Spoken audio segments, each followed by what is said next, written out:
Welcome to Ecomm Cowboy. This is D2C's daily show where we believe advertising is awesome, ignorance is expensive, and the American dream is alive and well on the wild web today. It is Thursday, August 13th, 2026 in the year of our Lord. We're coming to you live in living color from a beautiful yet undisclosed location.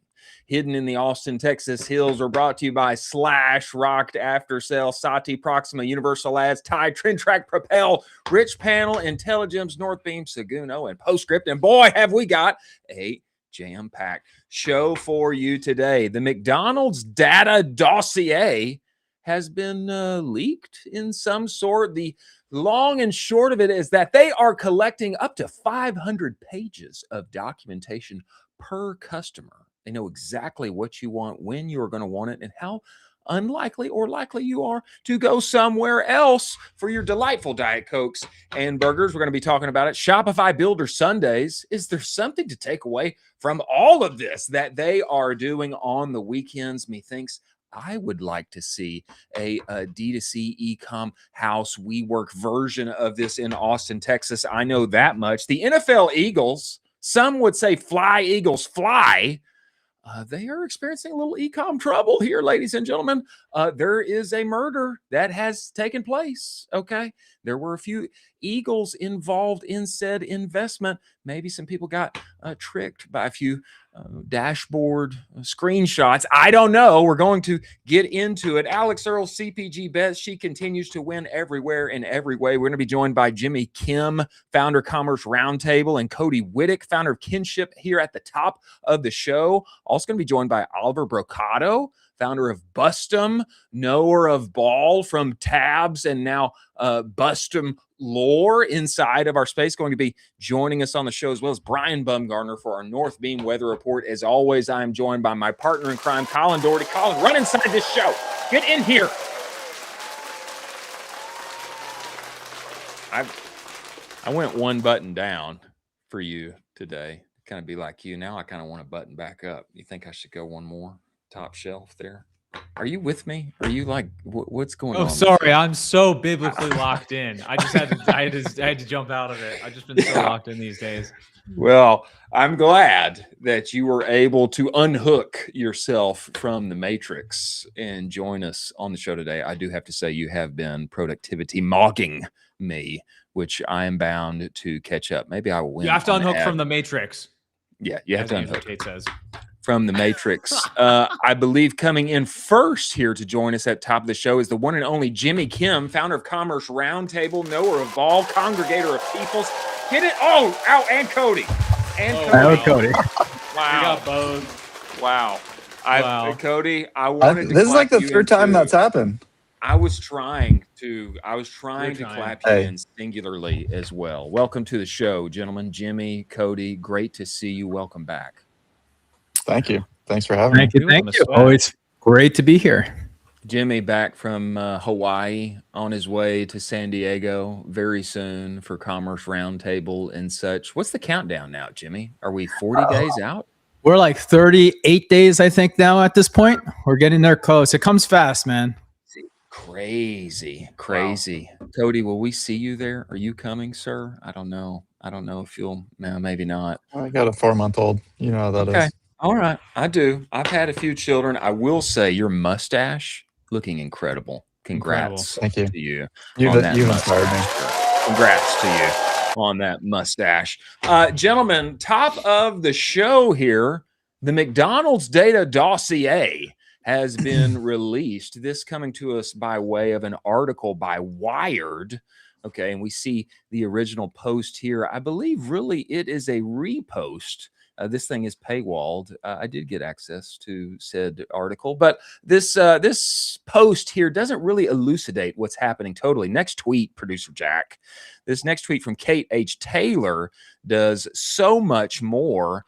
And McDonald's has built a 515-page dossier on the writer of the article specifically. Okay, and this is not because the singular author is so important. This is illustrative of what McDonald's is doing for all of their consumers. Okay, Kate Taylor says, obsessed with this article on McDonald's. Fast food chains are collecting as much data as possible Soon, their bigger issue is going to be using findings without seeming creepy. That is important. Of note here, the writer of the article predicts and tells us that the personalized report McDonald's has on him algorithmically predicts his next purchase, and that he will literally never churn. He's never going away. He will always come back. Okay. Let me give you guys just a few high points here from the article. This comes from Jeff Chester, executive director at the Center for Digital Democracy. McDonald's secret sauce is really commercial surveillance. Privacy experts I spoke with said this level of detail may feel invasive, but it's fairly standard for how large companies in the U.S. run their loyalty programs. We can peruse. Actually, Jack, bring up this chart. One of these charts. I've got a few charts from this article. They can predict how many times this specific person will be at McDonald's over the next 6 weeks, 2.16 times. Okay. Estimated average order spend during the next 6 weeks, $13. Estimated total spend during the next 6 weeks, $29. Okay. What's the favorite geographic location? San Francisco, Santa Barbara. Okay. What is he most likely to order? He's going to order a large Diet Coke, spicy snack wrap. They've got a top 10 literally for this one specific customer. They've got a top 10 of what he is going to order, how many times he will return, where he is going to spend his money. This is 500 pages of doc on a singular customer inside of their loyalty program. Now, some may be creeped out, gentlemen. I would like to hear your responses here. In fact, I'm quite impressed. We start here with you, Colin Dougherty. Your thoughts on this? It's crazy. 500 plus pages and not a Coke Zero in sight. That's funny. For that one guy. It's interesting. For that one guy. Really interesting how the old DC came out on top yet again. Yeah, so, for him specifically. I mean, this sheds a lot of light, and honestly, it makes more sense on that Palantir collaboration that McDonald's did earlier this year for the Happy Meal, where they had that Palantir toy on the inside. No, that did not. They were giving it out to kids. No. And it was like a little surveillance state. And it's like a collect your own surveillance state. You can become your own surveilling city. How many cameras do you have? I have all of them. No, this is amazing. I love this level of data from customers, and honestly, we're giving them this level of data freely. So it's really not and kind of edging into the creepy standpoint. This is just someone that is extremely good in BI and absolutely crushing data behind the scenes. I would absolutely love if McDonald's data team or head of data came out and commented on this and was like, yeah, this has been like 3 years of my life. And I am glad that you guys appreciate this because this is all I work on all the time. This is super standard for like massive companies. So it's really not that shocking to me that they have this. Jimmy Kim, are you creeped out about this at all, sir? No, I think it's crazy. It's like the consumer is like always shocked by the most random things. Oh my God, they know when we visited a website. Oh my God, they know my interests. Oh my God, they're listening to me. Like, this is a standard protocol. At this point, we should all understand that like everything we do as humans at some level or another is being tracked unless you are living off the grid. Use your credit card, from the things you log into. There's surveillance cameras everywhere in the world. And why are people surprised constantly that these are things that happen? So that's number one. The consumer is an idiot, and oftentimes, and this is basically what another point of like shocked by something so stupid. The second point is that I do love what they're doing. The fact that a fast food company that is known for, though they have fast food, the way they make money is through real estate, is now leaning into consumer and basically going to probably generate some kind of product recommendation thing that they're doing. It just shows you that, you know, the loyalty program works for McDonald's 100%. And the people that are coming are, you know, to have 500 pages on you sure tells me that they're truly tracking each consumer and trying to deliver the best service and best product recommendations they can. And so to me, I don't think this is shocking. I think this is always nice to see that companies are doing stuff like this and thinking forward. I'm sure AI has a lot to do with what's happening right now. But you take all that, and then the fact that, it just shows something that, a D2C company should be continuing to think. I don't know about how many loyalty companies are doing a great job at product recommendations, but McDonald's has just proven you've got an opt-in, a person who is raising their hand to be in your program. You might as well use that data to recommend their next product to them. Yeah, and operating on a whole nother level. I know my top 10, when I'm going to come back and where I'm going to go. Cody, I don't know if you're on this list. I know you've sworn off McDonald's a long time ago, but your thoughts on this? You like it? You love it? You think it's weird? Is it creepy? No, I fully agree with Jimmy. I feel like even with the iOS 15 stuff, it's like now I want to opt in to being tracked. Like, not only is it stupid, but I actually feel like I should say, yes, track me, present stuff that is relevant to me. But yeah, I mean, do you think, like, there's so much money involved? Do you think these boards are just fine with like guessing what these people want? It's like, I don't know. It's just Starbucks. Do you think they're doing this? 100%. Like these companies that are so massive have billions and trillions of dollars that are riding on this. Second thought would be, going off of ChatGPT ads, they should probably just hire some of these McDonald's data people. Yes. Right? Yes. Make their ads better. Exceptional take.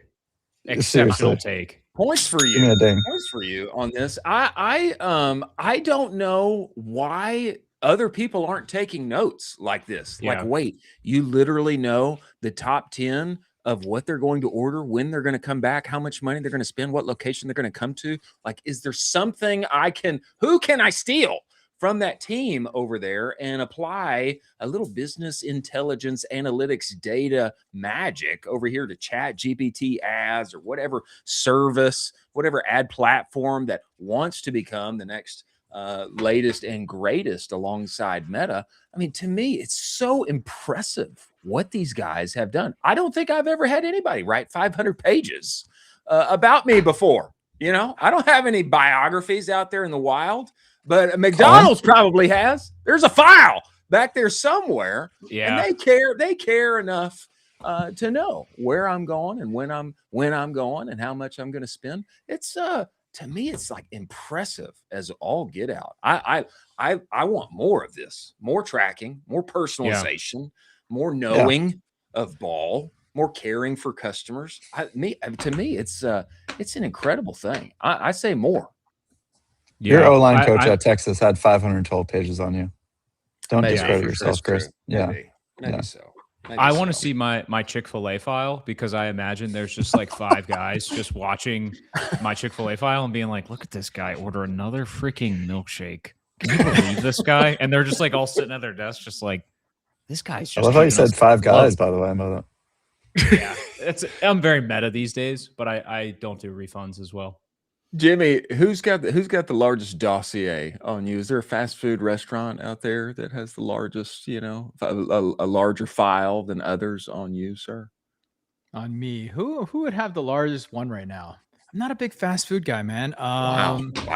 Damn. I guess you know what? A new era. Not even American. Wendy's, maybe. I actually like Wendy's. I still like their burgers. Crazy pull. I like their burgers. Wow. Dave, I don't know. Wendy's had a long effect on you. Cody, what's yours? Yeah, Cody, who are you? Report? Yeah, probably Life Force. Life Force, never heard of him. Life Force? Never heard of him. That's not even fast. Dude, they need to run a win-back program on Cody. McDonald's needs to run some win-back programs. I think so. Show them some of their healthy alternative options, maybe like water, ice, things like that. Creatine burgers. CrossFit burgers. Yeah. Free water for you, Cody. Free filtered water for you at McDonald's. Win back.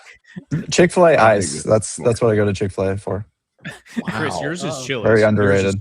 Mine's is Chili's. Yeah, Chili's got the longest. Yeah, they got a 1,000-page report on you. They know, but I only order like 2 things. Baby back, baby back, baby back 3 for me, and gosh, I don't know. I always get the 3 for me. But interesting to say the least, gentlemen. And hats off to the team over at McDonald's.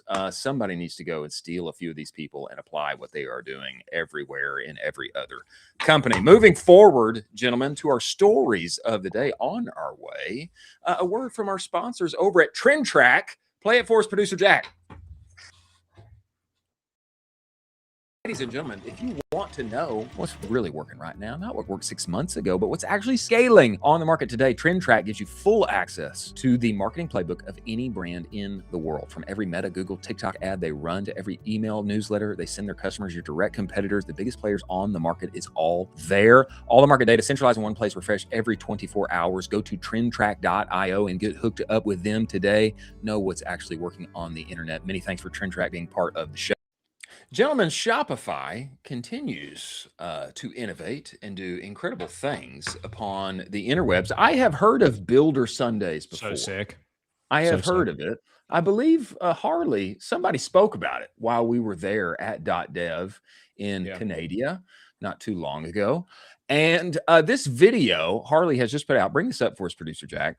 This video that Harley put out, I think, is a masterclass in coolness. Why don't you just scroll up, Jack? Play it for us. Volume off. We don't need volume on this one. I will read what Harley has put out here. I think this is an incredible idea that we need to take further into our world. Harley says, Builder Sundays might be the most Shopify thing we do. We open our offices every Sunday where founders and builders across Toronto, Montreal, and now Ottawa do deep, focused work. Side projects, early stage startup experiments, solo builders, small teams, heads down, making things. New spots drop every Wednesday. So you do, I did walk through this experience. You got to sign up, you got to apply, you got to get a ticket. You know, there is like some monitoring, some gatekeeping of said thing. I mainly was just impressed by this. And it made me think, like, why don't we have something like this in our D2C consumer world? You know, consumer focused internet, all of the things, maybe CPG, whatever, you know, Austin, at least in LA, you know, maybe Wilmington, North Carolina. It's a very popular place. You know, in addition to Dallas and more. You can bring us back here, Jack. I want to see this in our world. I don't know how to execute it, but I'd like to at least see it here. I wanted to bring this up to get you guys' thoughts on this and see if it's something that's actually executable that could be done. We start with you here, Jimmy Kim. Your thoughts on this? Well, you know, as a founder, like one of the things that we all do is we work every day, no matter what. And it's not just because we have to, in many cases, because we want to, because we've got a passion for it. So it makes a lot of sense that they're able to congregate so many people. I think that there are versions of this in a smaller capacity. I'm sure that happen all the time where people are like, hey, buddy, like I'm working today. You want to come over and work and hang and we can talk and chill and whatever. And then I would also say some of these open places like the WeWorks and different things like that probably have some level of this happening too. But you're right. Like, I don't know of anyone who's congregating a community around this locally. I think there's a lot of opportunity for somebody to go do that and put something together. And yeah, it might take a little bit of time before it becomes something, but it's definitely there. And it makes a lot of sense for someone like Shopify to do it purely because, you know, a lot of their audience base is that early founder who is building an application or building a store or something like that for the brand. So it makes a lot of sense. But yeah, I mean, I don't think it's hard to go ahead and go put something like this together. And I mean, it's not like it's a bad thing. Any coffee shop would probably love to host this on a Sunday for somebody, you know? Part of me has thought, tell me what you think of this, Cody. I have thrown this out at Colin before. Part of me would like to find more room inside this undisclosed location. And I want to just do it all the time. I just want to like open the doors and people just come in. But I kind of think maybe more measured, maybe a monthly or a, you know, something like this. I mean, it's Shopify, Harley. They know what to do. But I feel like this could be, you know, the birth of new companies and all the kind of things. You know, you get the people in the room, you do the thing. I mean, do you think something like that would take? I'm mostly bringing this up as a kind of a brainstorm here among the four. Like for just generic D2C community? Well, I don't know. Maybe it needs a little more teeth. I think because I think Shopify is very focused. my impression of this is like very much. I mean, it's called Builder, so it's like people early stage. There's also an agenda there too, where it's like you're going to get more merchants out of this if it's not exclusive to Shopify store. So it's like it's a merchant acquisition play as well as being community focused. So I think if you guys did something like this, it would be something where there's focus around a particular niche category. Because I think if it's too open-ended, I think it loses its value. Like I just hosted a company retreat for our whole company. We all have a uniformity that we all work at the same company. And nothing replaces like shoulder to shoulder work. And I love the in-person stuff. But if it's just too open-ended and there's not like a main aim, if it's not like broken down by category or I don't know, some sort or like revenue tier, I just think you start to lose the closeness of it. Fair. That's fair. And probably the Shopify folks, a lot of these people, they're building apps inside of the Shopify ecosystem. So it's awesome for them to be right there doing the thing, talking shoulders with Shopify. That's an incredible experience. The dev side of our world, I know, I don't know well enough, but we got heavily exposed to it out of .dev, and it was incredible. Colin Dougherty, is this crazy idea? Your thoughts on this? How something like this could be winsome? We have heard calls for this on the timeline, even inside the saloon a little bit. Yeah, I think it's really crazy what Shopify is doing because they actually don't have to do this. This is kind of like a fun, nice to do that they're doing for the community. Honestly, Toronto should thank their lucky stars that they are headquartered there and not moving anything to the United States, because they're doing so much for Toronto and that entire community there. It's unbelievable. It's unbelievable. And you're going to see some really crazy stories come out of this as this thing continues to develop. I love the fact that you saw Harley right in there, just building along with people, just jamming on his laptop. I think it's, I think Jimmy can attest to this.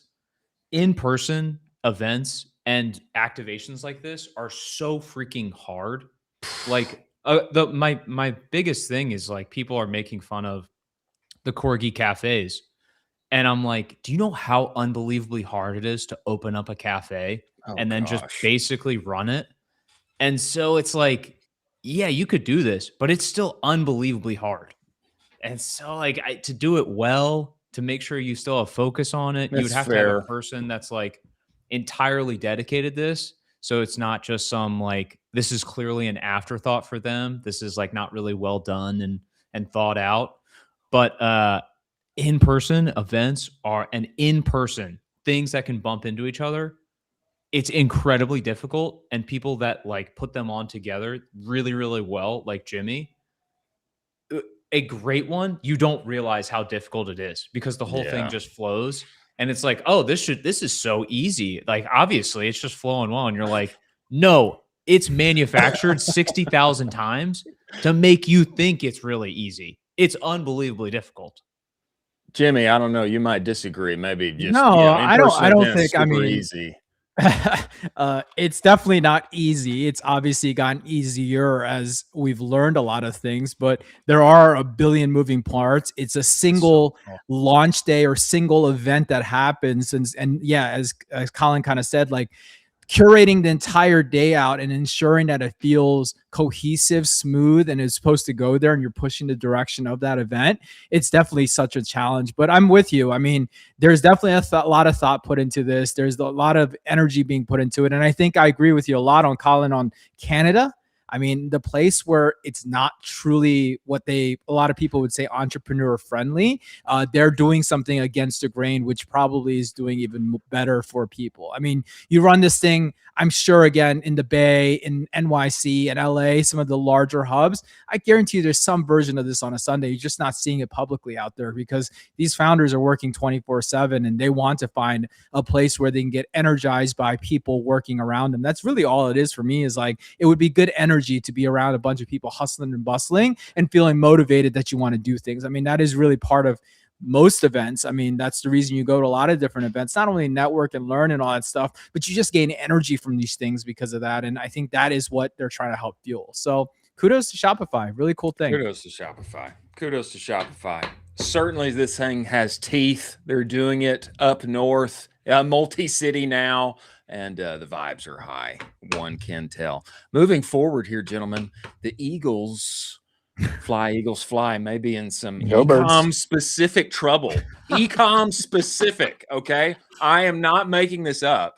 The NFL Crazy. Philadelphia Eagles. Producer Jack, please bring this story up for us. This comes from Complex Sports. A wild situation involving current and former Eagles players is unfolding. Jalen Carter, a dog of a football player, Nakobe Dean and Terrell Edmonds were reportedly among the NFL players who lost money in an alleged Ecom investment scheme. Beware the dashboard screenshot. Linked to former Cardinals general manager Steve Keim and his business associate Mohamed Koulibaly. Now, Koulibaly has reportedly been found dead at just 24 years old as questions surrounding the alleged scheme continue. There have been reports that Mohamed was leading quite a, lavish life on Instagram and such. I wanted to start here with Cody Wittick, because I know this is a very important topic for him. Being a man of character, and lover of athletes. Maybe Lover perhaps of athletes, pause. Lover of athletes, pause. Well, a lover of athletes draped in Kelly Green, playing in Philadelphia, on Sundays. Your thoughts on this, Cody Wittick?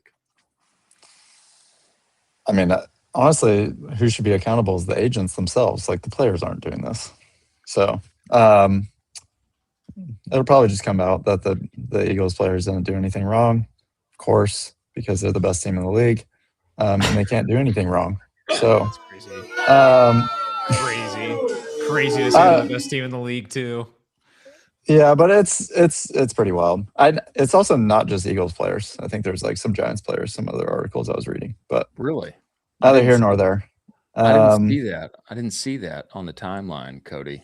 I will say, golly, I mean, this thing, there's not too many details, but Ecom investment, what's going on? There's definitely the ability to manufacture a lot of success if you really don't know what you're doing and make it look as if we're going up and to the right to infinity forever and ever. It's kind of crazy that this guy showed up dead. I mean, it kind of reminds me of The Godfather, which I just watched the trilogy of The Godfather over the weekend, which was kind of reminiscent of this. Colin Dougherty, your thoughts on this as a Ravens fan? Oh yeah, for sure. I mean, the way that he manufactured this was through fake Shopify dashboards. And how do you know that? I read through another article that dove very detailed into it. So he manufactured. Wasn't it showing like actual like orders coming in that were fake? That were like, so that was the whole thing. He would like manufacture those and then show like the dashboard month over month of like scaling. And so then, I mean, honestly, like someone that's not in our industry, you show that to an NFL football player that's like focused on playing football, they're going to be like, cool, this is amazing. Like, they don't know that you could like manufacture that and fake that. But like at the same time, those guys are some of like the scariest human beings on the entire earth. Like, they're massive individuals and like they have all of the money in the entire world. I just feel like it's a horrible idea to be like, oh, that huge guy that like works out all the time, that has like crazy high testosterone and basically unlimited money, we should like try to pull one over on him. It's like, it reminds me of like when the guy in the Batman series goes, so you think your idea is to blackmail a vigilante that goes on a crusade at night to beat people up, and he's also a billionaire, and your idea is to blackmail him? Good luck, brother, because it's a horrible idea. Like, it is just like, it amazes me. And it also is a reminder of like, you got to stay in your own lane for what you know, and like make sure you know what you know before you do a massive investment in something like this. My take on this is that this shows the power of influence, though, because I don't think Jalen Carter and some of these like B tier players. I don't know if Jalen Carter is a B tier player, but well, like they're not. This isn't like Patrick Mahomes or anything. I'm not. We're comparing apples to oranges here. They saw other names listed on this, and now it just becomes like the power of like other people being involved. And it's like, oh, if this person's involved, it must be legit. So even. Go ahead. I was saying I was reading the article about it right before the show. When I got the show notes, I was kind of checking it out, and I looked him up. I read this Forbes article dated like March 21st, 2025. So what, about a little bit over a year ago. And the company that they invested in is, it's a company called Motion Apparels with a Z, and it's like a very, I guess, trendy, fashion forward type thing, and they relied heavily on influencers. So it seems like they were also out there, probably making some promises. I'm sure it will come out. So my immediate thought when I read the article was like drop shipper, like what else, right? But it actually wasn't a drop shipper. It was some guy with a brand. So I guess he was funneling it to fuel his lifestyle. I don't know. It's all TBD right now until we get like all the details out of this thing. But this is going to be an interesting story of what actually happened here, outside of the fact that if they were involved or not with this, with the unaliving of the guy, right? But it really, if there was a connection there, but it is kind of crazy. It's not a good move. Not a good move. Yeah, but the largest and scariest people on planet Earth. Yeah, but as Cody said, also, like, I mean, these football players, I mean, they're just trying to make a buck too, right? Like they're just looking to put some money into something. And, some people that are like B tier, like he said on the Eagles, which is also B tier, right? C tier maybe, right? Yeah. So if you take that level, they know they have a very short, limited time of window of opportunity with the dollars they'll make, because, they'll get replaced because the team will suck or whatever might happen, right? So they're probably out there trying to put that dollar out there into the market, Well, I think we need to give. Jimmy sounds like a Cowboys fan. We need to give Jimmy points on that one. Yeah, very astute. Very astute. You guys had a whole lot more info than I did. Yeah. I thought it was interesting. It was just so vague.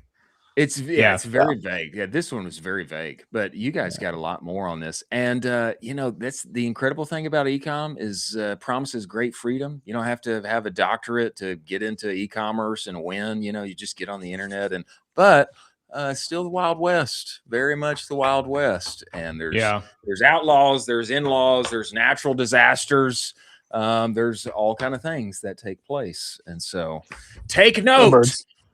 And for some of us, go Birds. I would say, how about them Cowboys? Now, moving forward, oh my God, gentlemen, we're going to skip Alix Earle. She continues to win on CPG forever and ever. Amen. We are moving forward to ad versus ad. Actually, producer Jack, why don't you bring up the overlay? I shall play the sound effect, the one and only ad versus ad. Let the fight begin. Fight me. The way this works, ladies and gentlemen, I have prepared an ad. Colin Dougherty has prepared an ad. We have two astute judges, the one and only Jimmy Kim and Cody Wittick. If they are in a tie, producer Jack shall be the tiebreaker. Gentlemen, that's how this will work today. Colin Dougherty, you went first last time, methinks? Yep, maybe it's my turn to go first. Okay, my turn to go first here. I have prepared an ad, a static ad, gentlemen, and I am bringing the deets because I got stats for you. Producer Jack, bring this Canva link up for us that I have prepared here. This ad is coming to us by way of Groons, okay? And you will see, can you make this bigger, Producer Jack? Yeah, we need a little bigger there. Gosh. Look at this. Look at how visceral this static is. Poop weight is real. And the giant balloon of one's stomach just breaking out of the pants. My gosh. Okay. Very attention grabbing. Okay. Let me give you some words here attached to said ad. Hot girl tummy issues. Yeah. Same. 6 gram fiber, prebiotics, 21 vitamins and minerals, 0 sugar. Groons helps keeps things moving, like actually, without gross powders or green juice. You have to choke down. Unlock up to 52% off plus free shipping. The title here is Fix the Hot Girl Tummy. Fix the Hot Girl Tummy. Shop now. Very winsomely done. Next slide. Gentlemen, this is in their top 1% of performing ads. All of this is coming from TrendTrack, partner of the show. Okay. Top 1% of their ads. They have 1,250 ads live running. It's been running for 72 days. Okay. It's number 10 ad rank. It's in their top 10 right now. Wow. And I'll just show this quickly. Slide 3 and 4, the lander is chef's kiss, okay? The lander brings out 6 reasons why Groons is your gut's new bestie. Finally, poops you can brag about. When your gut's happy, you're happy. Energy that doesn't come from your third coffee. Take care of your gut. It takes care of you, etc. A continual shop now button at the bottom. And we end with the buy box. I'm done. I'm done here. I will just say, a masterpiece. Poop weight is real. Get rid of the poop weight. A little time of rebuttal for you, Colin Dougherty. No rebuttal there. I think the ad is very visceral. I think the actual ad copy, the text copy, is very well done for who their target persona is. I will give you that. I think the ad static is a bit visceral, maybe like a bit over the top for me. Too effective, you mean? No, it's like a little weird, but hey, if it's working, that's great. But I really do love the ad copy that they're doing in the actual ad itself. I think that's really talking to this persona and kind of really ingraining themselves into talking in that exact language. So I really like that. Thank you. I agree with your words about my ad being awesome. Producer Jack, please bring up Colin's ad. We'd like to play this. 30 seconds long. Pop straight. Honestly, shape this up for us. Colin. Honestly, this is just cool. I just like this. This is just a fun time. And I think this is awesome. And I just want more of these to happen. 30 seconds. This went crazy viral on Twitter. This is opening up in Orlando, Florida. Check it out. Let me know if you guys would like to go here after watching this video. Play, Producer Jack. That vibes.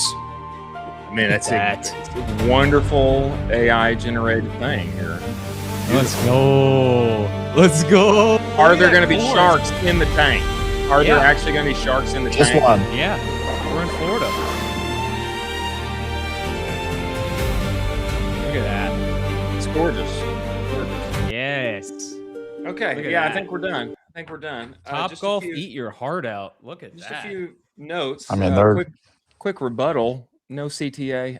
Breaks my heart. Totally AI generated. Oof. I mean, it's beautiful. Yeah. It's really going to look like that in real life. I'm just asking the question. My rebuttal to you is you're rebutting my rebut? You can't rebut my rebut. Yours has paid behind it. Mine's organic and it ripped.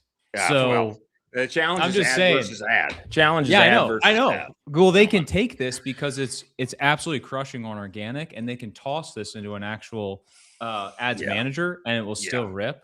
Huge fan of this. All right, we start here with you, Jimmy Kim. Your thoughts, your decision.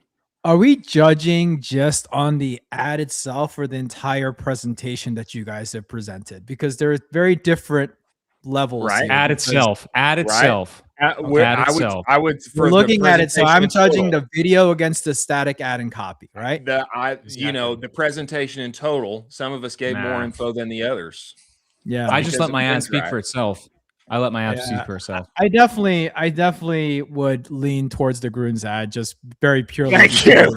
Great copy, target demographic, obviously something that's a little jarring that you need to do in social anyways. And I respect they took an old school direct response approach on a landing page, which I just respect. The like the info. What do you call these pages? The news article, right? It was like a news article type. Advertorial. advertorial, which is fantastic, and it brings out to a strong call to action. And we also all know the Grun's trajectory in the market, so we know this stuff is working, right?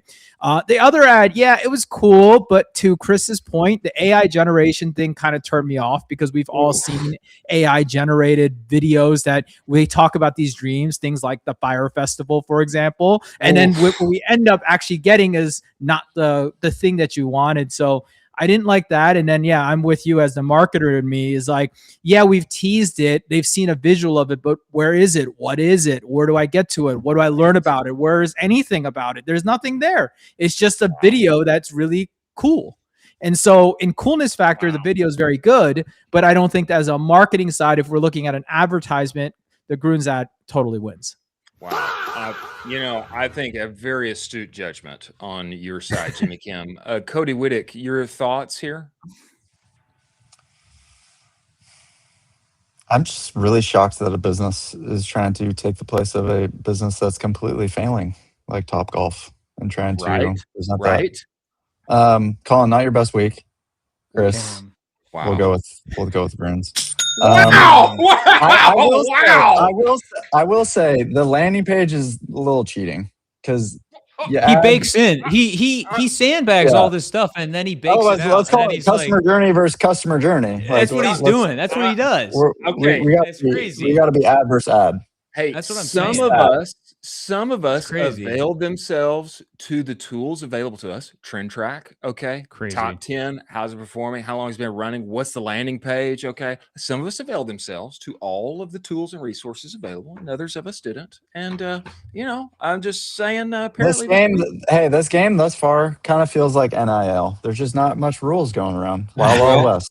So I'm a judge, and to be fair, Colin had his If Colin had a CTA or something to link or click on, he would have had more information, like a landing page, which again they didn't do. Which, as an ad, what's the point unless you're just trying to get views? And if we're thinking about views, you can go back to all the failed companies that have done great view. What was the company? What was it? Solo Stove with the Snoop Dogg ad long time ago, right? Yeah. And they had no CTA, and it created millions and millions of impressions, but it created a big fat zero on the bottom line. And the whole purpose of an ad is to generate dollars revenue. Hurts. So it hurts. But we don't need to go to the landing page to judge an ad. Well, I will just say I hurt in my heart for Colin, but I also rejoice because I have come out on top again this week for ad versus ad. Jimmy Kim, Cody Wittick, we appreciate you so much for making the time to join us. We look forward to spending time together in real life at Commerce Roundtable, or perhaps in Wilmington, North Carolina. Gentlemen, we look forward to having you back. Thank you for joining us. Appreciate you. See you guys. Wow. I'm not mad. I'm just disappointed. You're disappointed. I'm not mad. I'm just disappointed. Okay. Well, it is competition. It is competition, but one filled with good times and good laughs had by all. Moving forward, gentlemen, we have the one and only Oliver Brocato, founder of Bustem, being known of Tab's lore. Affiliates, creators, an army of sorts that now is so hot and popular. The Hudson Method and more. Perhaps Oliver was the progenitor of such a method coming to us all in e-commerce. He is coming inside of the show. Before he comes, a word from our sponsors over at Rocked After Selling Northbeam. Play it for us, producer Jack. If you're in the ads manager all day long, you know the problem. Every platform takes credit. Every dashboard tells a different story. Meta says this, TikTok says that, Shopify says I made this much, I spent that much. Sometimes it's hard to know which ad platform is telling the truth. Northbeam fixes this with their own proprietary data. Starting from the actual purchase, rebuilding the customer journey from real orders, real clicks, real verified ad views, and then pushing that measurement back into the ad platform so they optimize on what's actually driving your revenue, not what those platforms assume is driving your revenue. Start measuring what was previously unmeasurable. Go to northbeam.io, book your demo today. Many thanks for Northbeam being part of the show.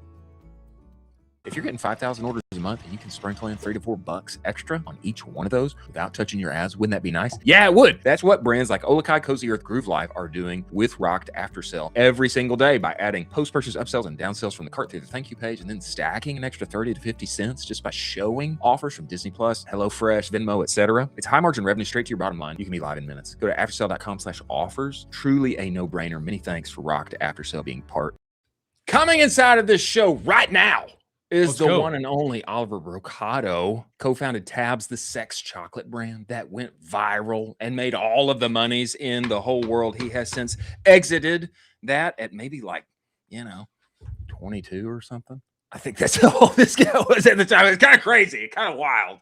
Okay, now he has brought Bustem forth and is taking down all of the copycats and the black hat folks who are copying your brand, selling an iteration of your product and dragging you down along the way. We must welcome him inside of the show, the one and only Oliver Brocato, founder of Bustem. Get in here, Oliver. Let's go. Get inside this show. Let's go. What's going on, fellas? It's a pleasure to be here. Oliver, brother, we appreciate you making the time to join us. Welcome to Ecomm Cowboy. It's pretty fucking cool, man. I like it. It's good production. We appreciate that. We do our best. We're not in NYC with the new media mafia. Oh, man, this guy's not good. Okay, Oliver. Man, for those who don't know, we need a little lore on you, brother. How did you cook up Tabs as a young lad upon the interwebs, doing your thing, and then scale that thing up, and now here we are. And man, you've got this new incredible service that methinks probably would have been very valuable to you when you were running Tabs. Was I had it back then? Yeah. I mean, give us a little lore on you and how you got to where you are today, man. Yeah, for sure. So I got my start when I was actually 14. I was a baby. I was a kid. I was a freshman in high school. Wow. And the fidget spinner trend actually took off in my local town. Seriously? So I was one of the first people to put it on eBay and Etsy. And listen, it was complete luck. I was just very early on in a very crazy trend and, explosive sort of wave. And because I was so early, my listings were on the top page and some of the number 1, number 2, number 3 listings when you went to search it up. And so that was my first experience and sort of foray into Ecom. And I feel a lot of other founders have that moment, but when you have that you sort of see that light at the end of the tunnel, and you have that sort of golden moment. Once you have that taste in your mouth, you know that there's something there. And from that point on, I was I know that there's something here. And I just got my toes into a bunch of different things. I had a social media management company, social media marketing agency. I was working for my buddy's mom that had a fashion brand, and I brought her online. And, I was running influencer campaigns on TikTok for an app that raised $10 million from Alexis Ohanian at 16, 17. There were a bunch of little side hustles and thing after thing after thing after thing where I sort of acquired experience and skills. Never really made a crazy amount of money, never made a killing. And then that all sort of culminated when I was 19 years old, when I started Tabs Chocolate. It was the right product, the right time, the right place. And I also want to give myself a little bit of credit. I think the right person to sort of do it. And for those that don't know, Tabs is basically an aphrodisiac chocolate, 3 squares in a box. Each one splits in half for each partner, and it promotes blood flow and sort of sexy time, if you will. Yes, I think so. I like it. And it was a crazy ride. We scaled from 0 to $11 million a year in not even 20 months wow. Really. Yeah. So it was quite the journey. Saw a lot, learned a lot. We weren't able to run paid ads. And so as a result, we had to get very scrappy and unorthodox with our marketing and our growth, which is sort of how we ended up pioneering a lot of mass UGC, creator, influencer, clipper sort of things before it has gone so mainstream. Now, I'm hearing, recruiters talk about hiring clipping Discord mods and how that's a real, back in the day, that was a 16, 17-year-old kid that, I met online randomly. But yeah, so Tabs was awesome run. And then post-exit, I wanted to solve this pain point that I had, which was copycats, counterfeits, unauthorized resellers that were ripping us off. And so I built the solution that I wish I had, which today is Bustem, and it's been going really well. So super excited to be on this show. I feel like I'm rambling a lot. You guys feel free to interrupt me. But yeah, excited to chop it up. Fascinating, man. I mean, Yeah. Oliver, it's super wild because you have built like 3 very distinct businesses throughout your time, which is Tabs. You've also built Study Buddy, and then you also built Bustem. Is there some kind of like through line for what you've pulled from each one of those that helps roll into the next of kind of insights, or I would say like, what transfers between them that you're able to then scale and help scale the next one even bigger? Yeah, that's a great question. I think with Bustem, a big portion of the reason why we've been able to scale it so quickly, we've gone from 0 to 6 million ARR, fully bootstrapped, profitable in like about a year and a half. That's crazy.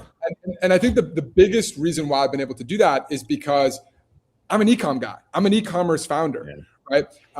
Like I understand the problems that they face. I know how to talk to them. I know how to sell to them. I know how to price it. I know like how to build it natively. Like they want it on Slack. They don't want to speak to somebody and wait 3 days to get an email back. Like they want client success managers.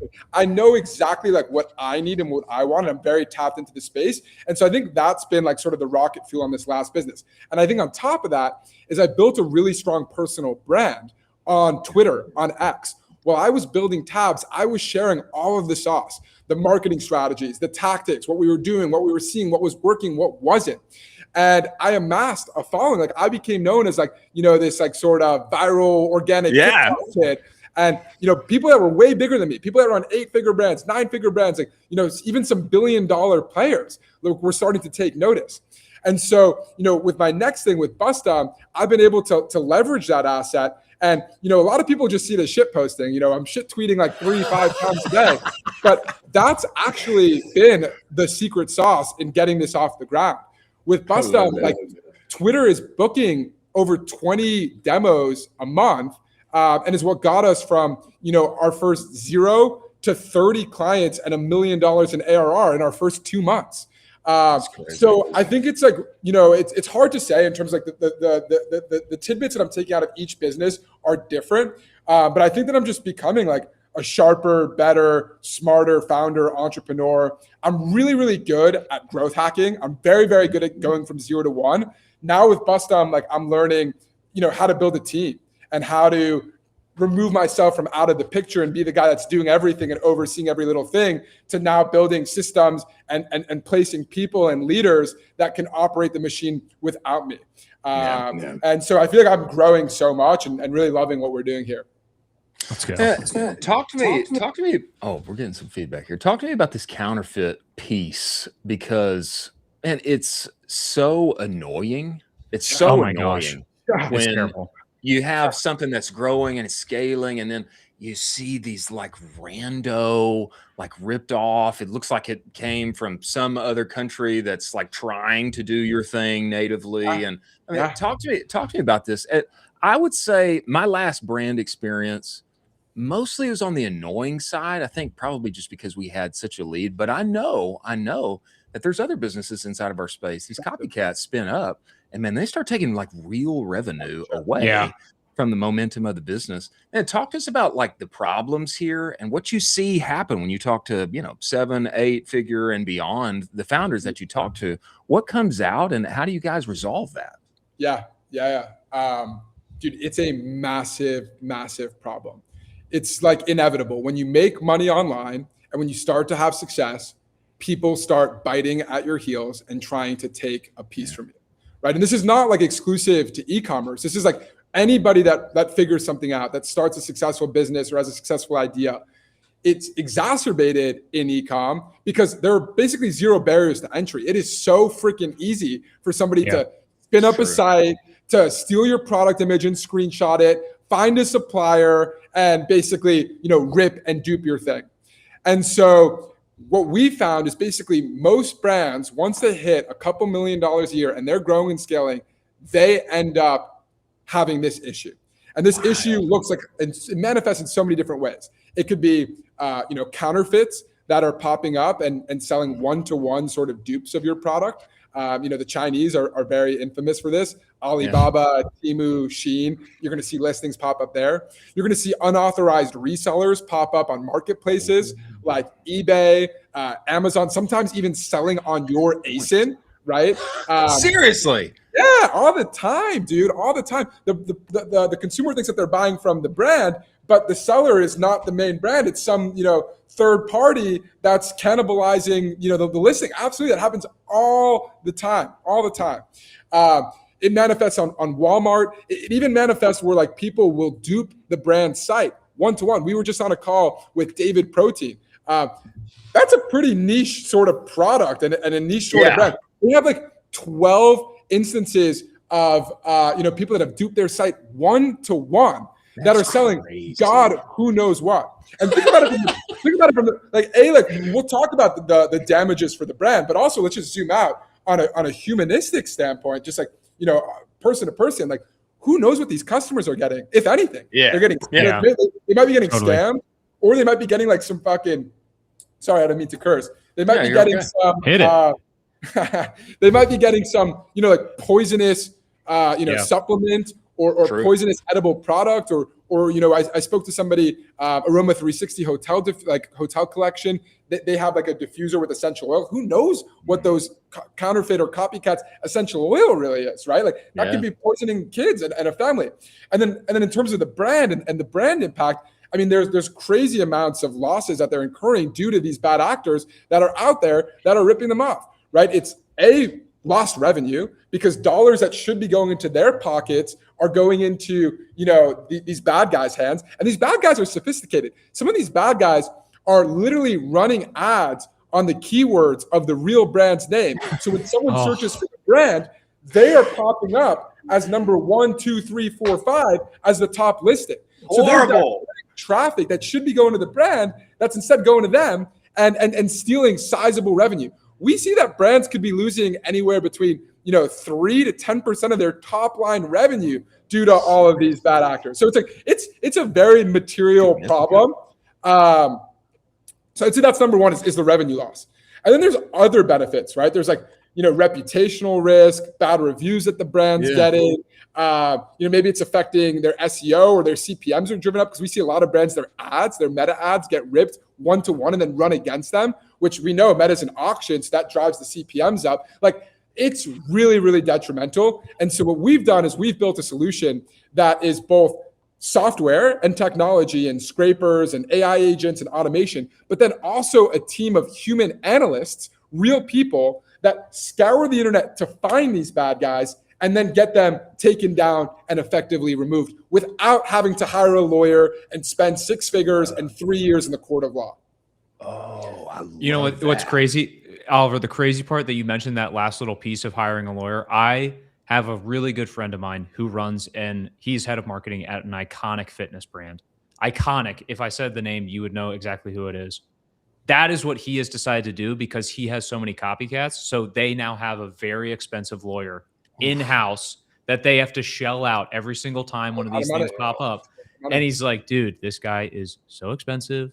And we always have and it's like, we got to keep paying him. It's unbelievable. If say I'm a brand, I'm suspecting that I'm feeling some copycats are coming. I'm feeling like it's going to happen. Is there like 1, 2, or 3 things that I should be doing right away to basically verify before I come to you that like, I got some copycats. I know it. Here, help me out with these. Yeah. So if you're a brand, like you're going to know if you have this issue because there will be breadcrumbs and there will be signs. Maybe it's customers complaining in your customer support email inbox, right? Like, hey, I never got my product. Like, when's it coming? And then you do some due diligence and digging and they didn't order from you, right? Like that's something that we hear from, clients and from sales calls every single day. Sometimes it's somebody on the marketing team that, is getting served ads that look like their ads. They're one-to-one rips of their ads, but it's not their brand. So we get sales calls all the time with, client success people, with people in the marketing team. Sometimes it's like the founder that's, their mom or their friend is texting them like, yo, like I got scammed or whatever. So it's like, I'll tell you, like, we're not my company, like Bustem, right? We don't work with people that are like just starting to have the issue, or they might have an issue or might not have an issue. Like we work with people that have like more than like 10, 20 instances of bad actors that are out there.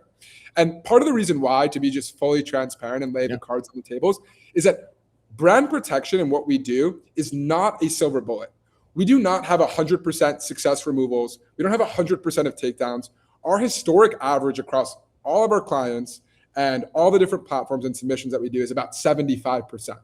And so I would never want to take a client's money when they have like one bad guy and then be like, oh, like we might be able to get it down. We might not be able to get it down. So we work with brands that are a little bit more later stage, typically brands that are doing at least $1 million a year in revenue and have at least, 10, 15 infringers that are out there. And that's sort of our bread and butter. And we work with much bigger brands too, a lot of 8-figure brands, 9-figure brands as well. We work with over 150 clients now. So it's starting to turn into quite the operation.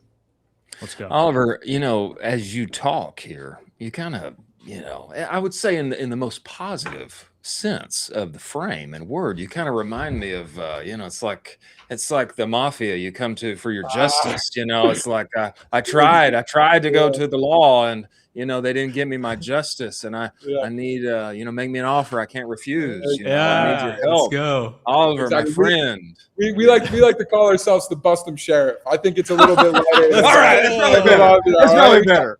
Yeah, we call ourselves the sheriffs. We actually have a little bot in the Slack and the client channels, which is the Bustem Sheriff, and it's the cowboy emoji with a Bustem logo on it. And he drops the weekly reports, automated, and some other information, on a monthly cadence. So, but yeah, man, it's pretty cool. I'll tell you, like coming from the e-commerce world is a place where you're really just running a glorified marketing agency. It's all about the freaking ad creative, the ads. Like for me, it was all about, working with organic creators and getting as many views as I could on TikTok. It's really refreshing to build a business that solves a real problem and is doing something good and is doing something justice. Like, listen, I know like this is Ecom founders that I'm talking to. I know this is an e-commerce show, but I sometimes feel like, as an Ecom brand owner, you're almost so disconnected from like the product and from the whole entire operation. It's all like buttons on a screen. It's like you on your laptop. Like, most founders that I know, like, I've never even seen their factory. It's kind of crazy. There's a little like disconnectedness. Like, what I do gives me so much energy now. Like, we're really like safeguarding brands and making the internet a better place, and it's pretty freaking cool. Oliver, could you? Okay, go ahead. No, you go. You go. I was going to say, could you walk us through the process for Bustem? Because I imagine that it's just you guys with a machine gun attached to cease and desist, just blasting these guys to Kingdom Come. Could you walk us through like the actual process for kind of what a brand can expect as you go through this? Yeah, absolutely. So first step is the brand completes our onboarding, and we basically scrape their website, their social medias, their marketplaces. They give us all their different keywords, product titles, brand terms. We're able to pick that information up automatically. And then also sometimes they'll fill in some extra stuff as well. And then once we have that, database of photos, videos, keywords, product titles, brand terms, our software starts running thousands of combinations of different searches, reverse image searches, keyword searches, and it runs these searches inside of Amazon, inside of Google, inside of Alibaba, inside of Temu. It then scrapes through basically all of the results. And then it has to run analysis. And basically, this is the tough job, is finding the needle in the haystacks, right? Because there's going to be a lot of results that end up getting queried when we run each of these searches. So you have to then sort of cross-reference the results to the actual brand. And then we have a predictive sort of tooling that is able to, identify who we think are bad actors. And then we present that to the brand on a daily cadence. So every day we're running scans and scrapes. And every day we're presenting it to the brand. And we're saying, like, here are the bad actors that we found. Approve or decline whether you want us to go take enforcement out. Most brands set up auto approval rules. So like if a bad guy is on Alibaba, it gets auto approved and they don't have to manually go and click it because it can be quite a bit of work. But some brands want to have more control. And also, quite frankly, it's a little bit of cover the ass for myself, because the last thing we want to do is by accidentally take down, a website that should have been whitelisted, but the brand didn't whitelist it. And now we take down their own listing and then we got to get reinstated. Like, by the way, that happened in the early days. So we don't. So that's why we sort of have this approve or decline sort of process. Mm-hmm. And then once the brand approves it, we attack the infrastructure that the bad guy lives on. And we send out DMCAs and we fill out the report in abuse inbox forms. So we're sending out DMCAs to the platform, to the domain, to the registrar, to the hosting provider, to the payment processor, to anybody that's connected to the bad actor. We're basically going to them and saying, yo, you're liable for supporting a bad guy. Here's evidence that they're a bad guy. If you don't take action, like, you're also soon going to be liable too. And so that's where we have a 75% success rate on the takedowns and the removals. We're not sending it to the bad guy themselves. If we send it to the bad guy themselves, we send papers, we send a cease and desist. Yo, take this shit down. They're going to throw out the papers. They're going to use it as toilet paper. They're going to use it as they're going to use those papers as a desk weight for their desk, right? Like, So we go to the infrastructure that supports the bad guy. And that's who we're tattletelling, the bad guy too, and then they take decisive action. And so that's how we're able to effectively find the bad guys and remove them. And I want to note what's really cool about what we're doing is we're not just like some software tool. To be honest, software is not good enough to own this like service and pipeline end to end. Now I have a full-time team of engineers that are working around the clock trying to achieve that. And I do believe that one day it's going to be achievable with where AI is going. But we have over 27 human analysts that are working with the machine, that are working with the software in order to effectively, deliver this service and get the results that we want to get.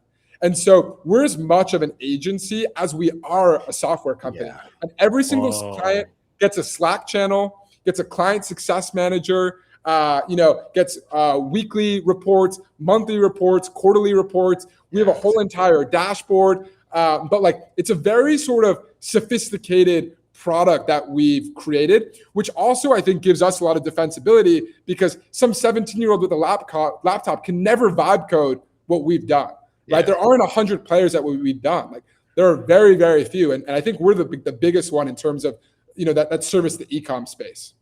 This feels, Oliver, it feels like the trajectory of much of SaaS and agency in total, in that it's a merging of man and machine. It's a merging of software and service at the same time. That makes total sense to me.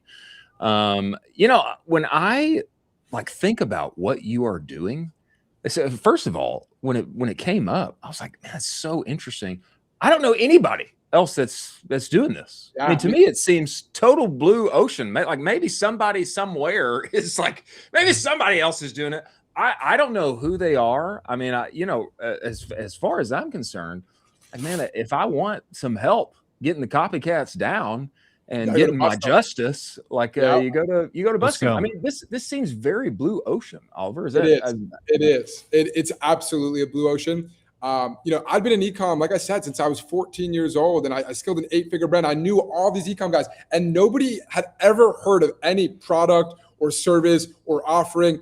I had never heard of it. I did research. I didn't really find anything. And so I thought it was a completely blue ocean. Now I'm in the space and I'm about a year and 7-8 months in, and there are probably 3 to 4 other players and incumbents. But it's a massive space, massive space. So I think that that's not a bad thing. And number 2 is I don't think anybody's servicing the ecom industry and segment the way that we are. These are bigger sort of bureaucratic conglomerates that only really service Fortune 500, Fortune 100s, and they do more brand protection. We're doing more e-commerce, D2C, physical product. And we're the only shop really that leverages real human analysts as an enforcement mechanism, because we're small enough and scrappy enough and sturdy enough and agile enough to do that. These other big dogs sort of just really only rely on software. And I'm telling you, the tech is not there yet. So we're able to deliver a superior service as a result. And to what you were saying, man, I completely agree. In my opinion, customers want outcomes. They don't want tools. And they don't care about how the sausage is made. They don't care if it's a person or an AI or an agent or a tool. The only thing that they care about is the end result, is that they don't have to handle it. They don't have to think about it. They don't have to touch it, but they're going to get it delivered what they want. right? Yes. And so it's a really interesting emergence. And I think that the people that are sort of building these hybrid agency software companies, sort of what we're doing, are skating where the puck is going, because the AI technology is only going to get increasingly more advanced and sophisticated. And so as that happens, you go from maybe 50-50 human and machine to every month, a little bit higher machine, a little bit higher machine, a little bit higher machine. And we're going to blink in 2 years and it's going to be all machine, right? So I think it's a really cool area. I would say too, as on the brand side, brand founder, high level brand operator, like inside of our space, like it really, number one, it very much helps to have a face that I like and trust, which is essentially what's happened here. I mean, that's a big piece of you having done it, and now you are doing this. Like that's a big help. And number two, like I do want an actual person that I can like, hey, like, what's going on? Oh, great. You gave me more. Oh, approve, get them down, and then like have a person that I can still talk to. And I feel like it's a very tangible benefit and a desire inside of our space. That's what I would want. I would want somebody, my guy over at Bustem. I would want a guy like who is my person over there that I know has got my back and is helping us win on the web. And I mean, you guys know this. You guys are content guys, right? Like you guys built a show around this thesis. But absolutely, I believe that there's a convergence between influencer and business owner, or creator and business owner. Yeah. People that know how to get eyeballs, people that know how to get distribution will kill it and be super successful and will be rich.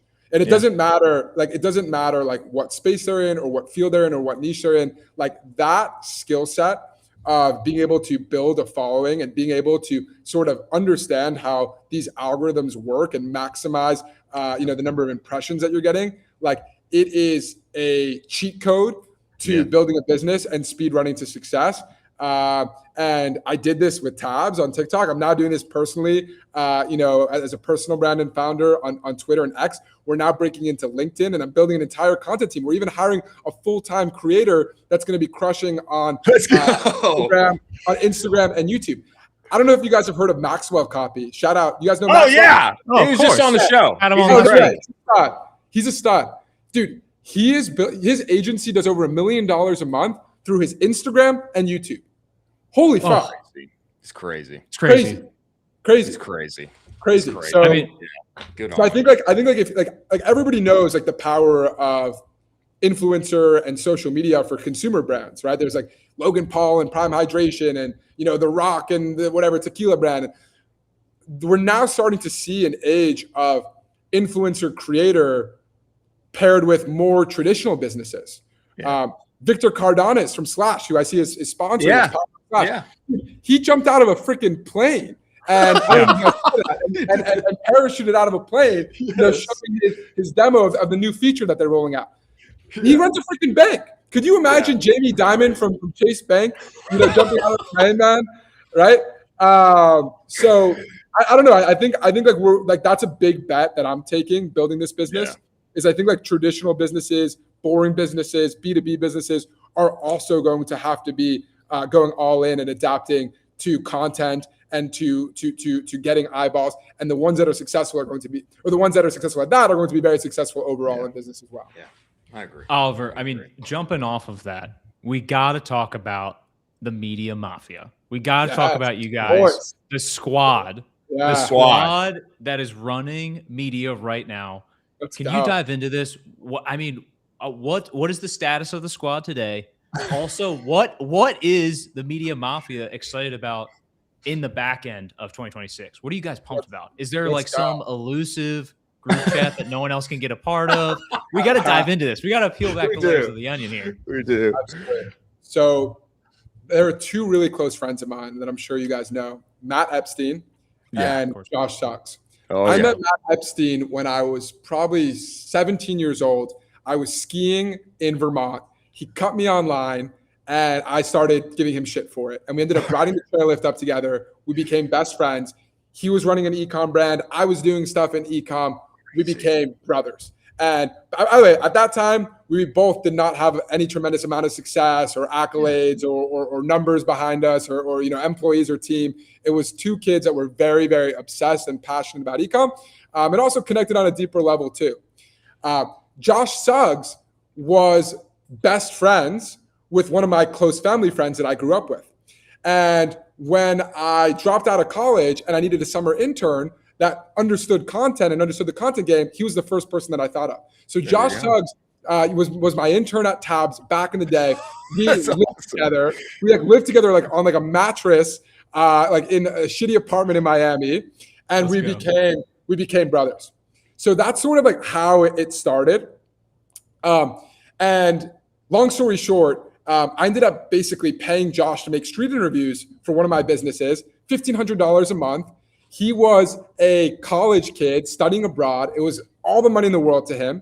And then he came back and was about to start some bum internship. And I was like, no, you cannot do that. You got an agency. You got to productize this, start an agency. And he has blown it out of the water.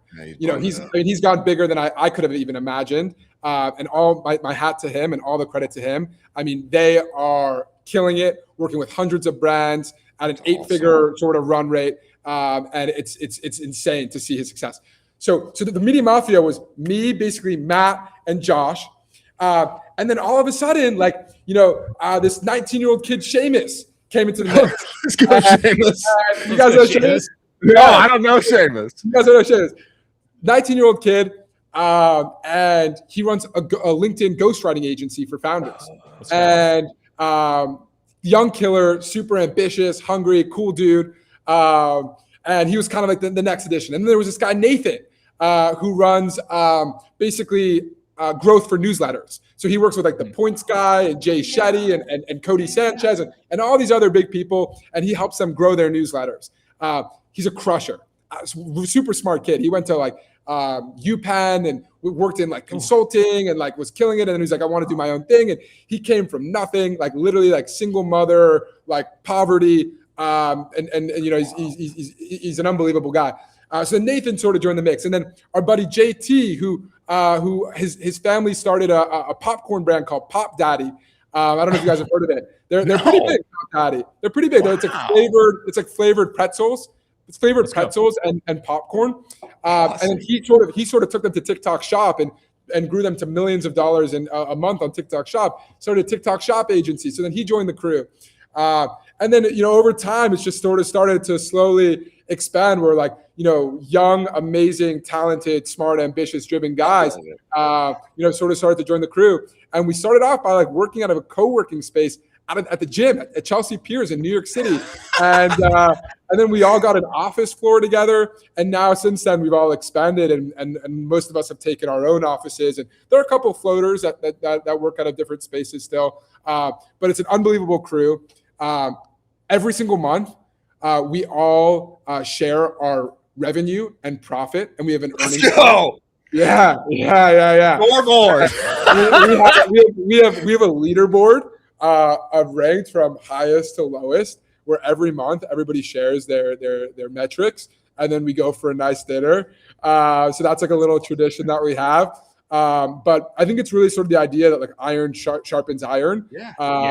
And having a community and having these guys in our corner is just so invaluable. And most importantly, it makes all this shit way more fun. I'll tell you that. Yeah. It makes it way more fun and exciting. So it's been a blast. Let's go. We are going to be in NYC in October. Nice. Maybe even September. I'm not sure. Maybe September too. I think we need to drop in on the new Media Mafia. Absolutely. Let's go while we are there. Tell us this, Oliver. We appreciate you making the time, joining us, all of the things. Man, people want to get involved with Bustem. They need to get the copycats taken down, get a little justice, a little online justice. Some sheriffs from the sheriffs. Who's stealing 10% of my top line revenue? Oh, yeah. I want that back. Oh, yeah. Man, where do people go? Where should they find you, follow you, talk to you guys, get involved with your team? What's that look like? Yeah, I appreciate that, man. Bustem.com. BUSTEM.com. and book a call. We'll run a full 360-degree audit and threat report. Whether or not you work with us, you get to keep it for free. We'll show you every single bad actor that's out there, every copycat, counterfeit, unauthorized reseller, and we'll give you our plan on how we would get them removed. And again, you walk away with that whether or not you work with us. But yeah, that's that. And really appreciate you guys having me on. Yeah, this was awesome. You're the man. Let's go. You're the man. Let's go. The one and only Oliver Brocato. Let's go.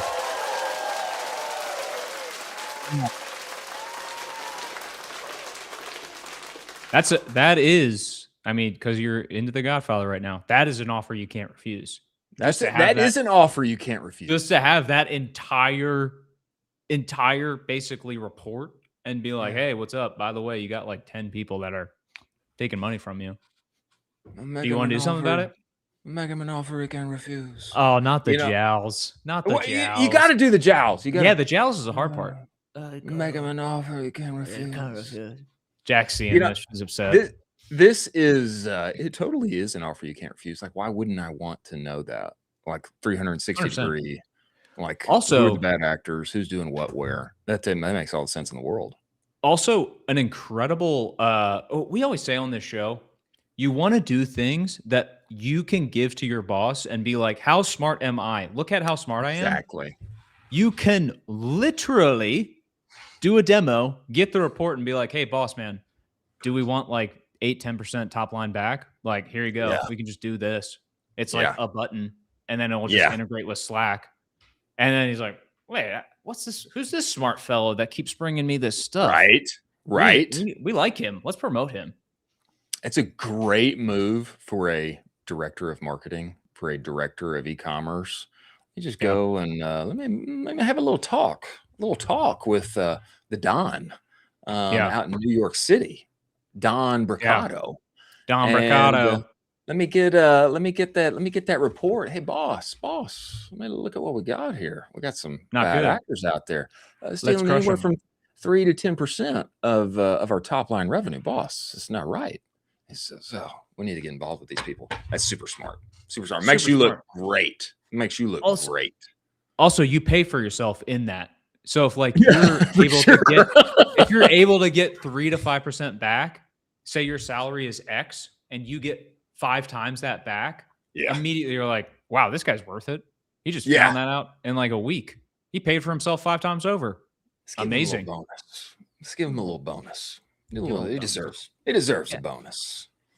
Yeah, super smart. And what I will say that we have commented on several times for people coming on this show, software, service that the person themselves needed. They built this because it is a solution that they needed in their own experience inside of our space. That's where it always works the best. It's like, this is what I wish had existed for me at this past time. Also, really what we're doing with this show, because I wish this show had existed for the past several years as well. Yeah, that sounds good, producer Jack. Yeah, we can switch that. Let's rock with that. I love it. I'm excited for that. Moving forward here, ladies and gentlemen, perhaps a little watch and react. Let's do watch and react. We need to do at least watch and react.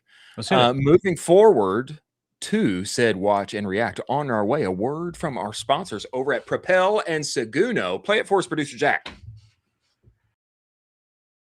Seguno is the only marketing suite that lives entirely inside of Shopify. What's that mean, Chris? Your emails, your pop-ups, your banners, your reviews, it's all there where you already work and play every day. And it means that you don't have to seed your trust to big email. That's over attributed data. With Seguno, your Shopify data is the email data. It's a big reason why they won the 2024 Shopify Build App of the Year. One-click automations, actual humans that can help you build for lean teams with big aspirations. Go get the advanced Shopify segmentation playbook at the URL scrolling across the screen. Get a free trial of the platform. Tell them Colin I sent you. It will extend that free trial to 30 days. Many thanks for Seguno being part of this show. People are the most important part of your business, and finding real A players is hard and incredibly time consuming. Propel is the best recruitment agency out there for e-com brands and agencies who source talent from the US, Latin America, and beyond. We're talking video editors, graphic designers, media buyers, and more. The best part is they work on performance. You only pay a one-off fee, no retainers and no ongoing costs. Every hire comes backed by a free month guarantee. Go to wearepropel.com/ecom-cowboy-propel. If you mention Ecomm Cowboy, you're going to get 10% off your first hire. Many thanks for Propel being part of this show.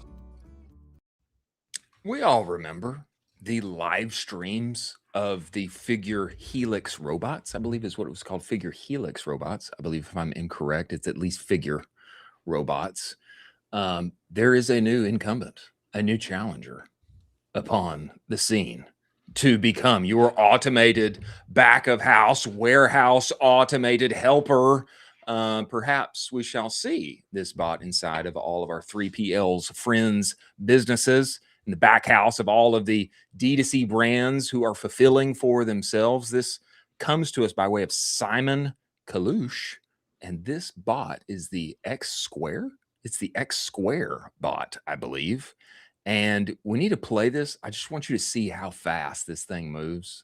I believe it is mogging the Figure robot we play here. Look at how fast that is, bro. Look at that. You see that?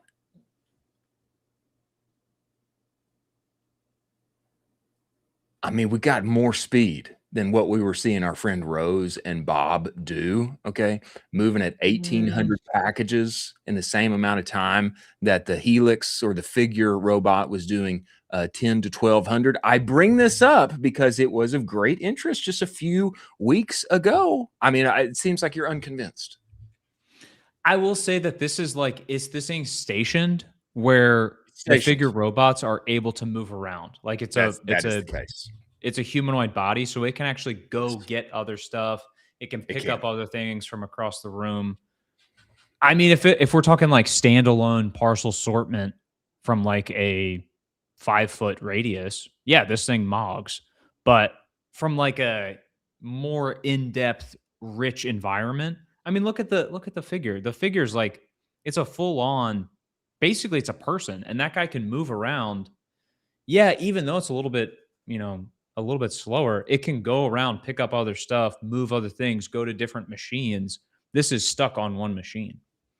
I will say too, now that we're seeing them side by side, X Square is definitely moving faster. It's definitely moving faster, but this is a fair point. The Figure robot can be repurposed. It can do other things. Yeah. It's also linked up with all the other Figure robots, Yeah. And maybe this doesn't save all of the 3PLs inside of our industry a ton of money and time right now. But like Oliver was just commenting on, who knows what may be the case in 2 years' time. I do think the advantage for the Figures that repurpose, do multiple things, but there is a strong argument for just making specified robotics that serve a singular purpose. So I bring this up as another angle. There are ways to create automation inside of our space, especially on the warehouse fulfillment side of things, specific robotics that do only one task. That is also available right now. So one does not have to go the humanoid way, but maybe the humanoid gets more views. Yeah, I also like the humanoid guy because it's like, it's awesome. It is. He's awesome. He can like walk around with me. Maybe I like want to just walk around with him. You know what I mean? Bro, what I don't want to see is I don't want to see you taking a stroll in the parking lot holding hands with the Figure robot. That's what I don't want to see. So here's another aspect, dude. Imagine the Figure robots if they got like self-defense training and you're walking around with one of those bad boys or two on each side. Like, I don't want them to attack me. I don't want them to attack me. Right, but like, you got your wife and kids and they're going to the park and they're getting accompanied not by you because you're at work. They're getting accompanied by 2 Figure robots that are trained to kill. Oh yeah. So that'd be cool. Do you remember that clip? I don't know if this was a real clip, but there was like a little mini robotic buddy that just kicked a kid in the stomach hardcore. Yeah. You remember that? I remember that. That was real. That was real. That's what I don't want to happen. I don't want that. Yeah. To happen, but I mean, it's going to happen more. It's going to have more. Robot kicked me. Yeah. Next, here, a little watch and react. Swim home from work? Yes, please. Yes, Oh please. my gosh. This video comes to us from Trung Fan, who So maybe sick. has discovered the best place to work in the whole world. This is On Running's HQ in Zurich. Play this for Zurich. sound on. Can we do sound on? Are we allowed to do that with this one? Yeah. Yeah, you're Let's good. play this one sound on. Let's play this one Okay, sound come on. with me to the coolest office I've ever seen. This is the On head office in Zurich, Switzerland. Not Voice only is do they throwing have the me most off a beautiful little bit. cafe downstairs, Crazy they also have voiceover. a gym with lockers, and each floor has its own theme. Like you just saw, that was the Earth floor. This is the Happiness Hub, aka customer service. And then you have the Forest floor, which has this magical sick. garden that everyone can chill in. This and is the kitchen. Beautiful kitchen. Each floor is just so intentionally designed and just so cool. These little pods Look at are the where they pods. take their meetings. Pods are person. sick. Say hi to Hannah So and Anna. And then they have sick. so many of these hidden rooms behind walls that That's they can gas. take meetings in or just hang out. My favorite part of the sick. tour was probably the design area because they treated it like a kitchen where new products had different intentional ingredients. And then I was seeing how people would just swim home from This is work, real. which is literally This a is real. fairy tale. Okay, come Okay, with me. the swim home from work thing is That's real. bananas. So, okay. So Nicole and I went to Switzerland last year, Yeah. and you can quite literally, and a lot of people do this, they will swim home in this exact bank right here. They will put like basically a waterproof backpack. They'll put all their stuff, they'll put their shoes in there, and then they just float home. And we saw people do it through the river. It's awesome. We went into the river and we were like, this is so cool. And the river current will just like gradually take you down. So it's not like you're like Michael Phelpsing up and trying like, oh, I got to get there. It's just a very leisurely current of like, and nothing gets too scary. It's not like you're going down like a cliff or something or like rapids. Wow. It's just like, boop, boop. And then when you're done, you just kind of float on over, plop on out, and you're back home. The Swiss, man. This is The in Swiss. Switzerland. This is in Switzerland. The Swiss, like they know what they're doing. I Yeah. do. I want a magical, leisurely, clean river to Yeah. float upon and return me to my home at the end of the day. Yeah. Yeah, I do. I do. And I what- want that. And what they don't show here is like all of these little steps that they just walk down. There's like there's water fountains of water that's from the river that's then filtered, so that there's just like really nice, awesome fresh water right there, right before you go swim. To drink? Yeah, to drink. It's actually incredible. Did you consume said water? Yeah, we did it because we were right by the river. And so then there's like a station Wow. right next to it. And you can go fill up your water bottle there. And the water's like crystal clear. It goes through like this filtration process. And it's like connected right to this river. It's one of the coolest things I've probably like ever seen. Reminds me of like the elves in Middle Earth, you know? What? I mean, like Rivendell and the river and everything. Yeah.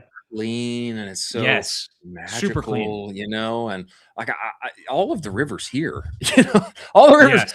the river I grew up around. I'll just say this: the river I grew up around in the Dallas-Fort Worth area was not one that you wanted to swim in. Now I did do that, and my Yeah. parents were shocked that I did do that and Yeah. beckoned me to never do that again. I also did almost drown in that river. I would not recommend swimming in that one, but this one looks incredible. And would I want to work there? Yeah, I would. Man, that's Sick company. so cool.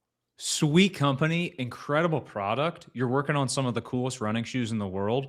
Roger Federer is like your main ambassador and investor. Wow. And it's like you would look at those pods too. The pods. Pods were sick. I was blown away by this. And I can confirm Switzerland, one of the cleanest cities and cleanest countries, but where we were, one of the cleanest places I've ever been to in my life. Like you could jump into anything, jump into any river. I want to live stream from the said pods in Zurich Oh my gosh. inside of It's On Running HQ. the one asterisk to this. is that Zurich is like wildly expensive. Yeah. So just a heads up. Of course. So Yeah, of course. Of course. Yeah. Nice things are expensive. That's just nice things are expensive. It's just what it is. Last in our watch and react here, new Slash card. And what a thing of beauty. Let's Thing go. is. We're gonna play this sound on, producer Jack. Just talk about like hyping a physical card that you want to have for status and aura and capabilities and like function and all of the things. The way that they shape and frame this card is a masterpiece. Play the sound on for us, producer. Let's see this.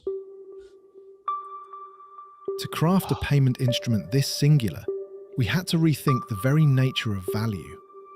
We begin with a single billet of solid silver aluminium, machined to sub-micron tolerances before undergoing an obsessive 3-month anodization process. Oh my gosh. Talk to me, The bro. surface isn't merely This is finished. sick. It is quietly transformed, giving Reminds birth me of to Apple. a satin tactile response that feels almost organic. This At a voiceover mere 2 is millimeters chef's thin, kiss. its profile vanishes when viewed edge-on. The double beveled perimeter isn't simply an aesthetic choice. It's a physical manifestation of 2% cashback. Every swipe, Physical every manifestation. tap, guided by an unwavering commitment to purity. We believe the philosophy driving this object is quite profound.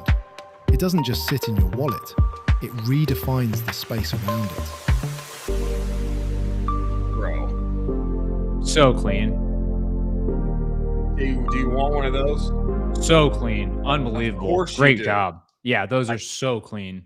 Who's gonna watch that and not want one of those? Yeah, unbelievable design. I also love like the swoosh because it Yeah. is saying it's a way of like showcasing Slash without the word to it. It's like the movement of Slash is in that swoosh. I love that.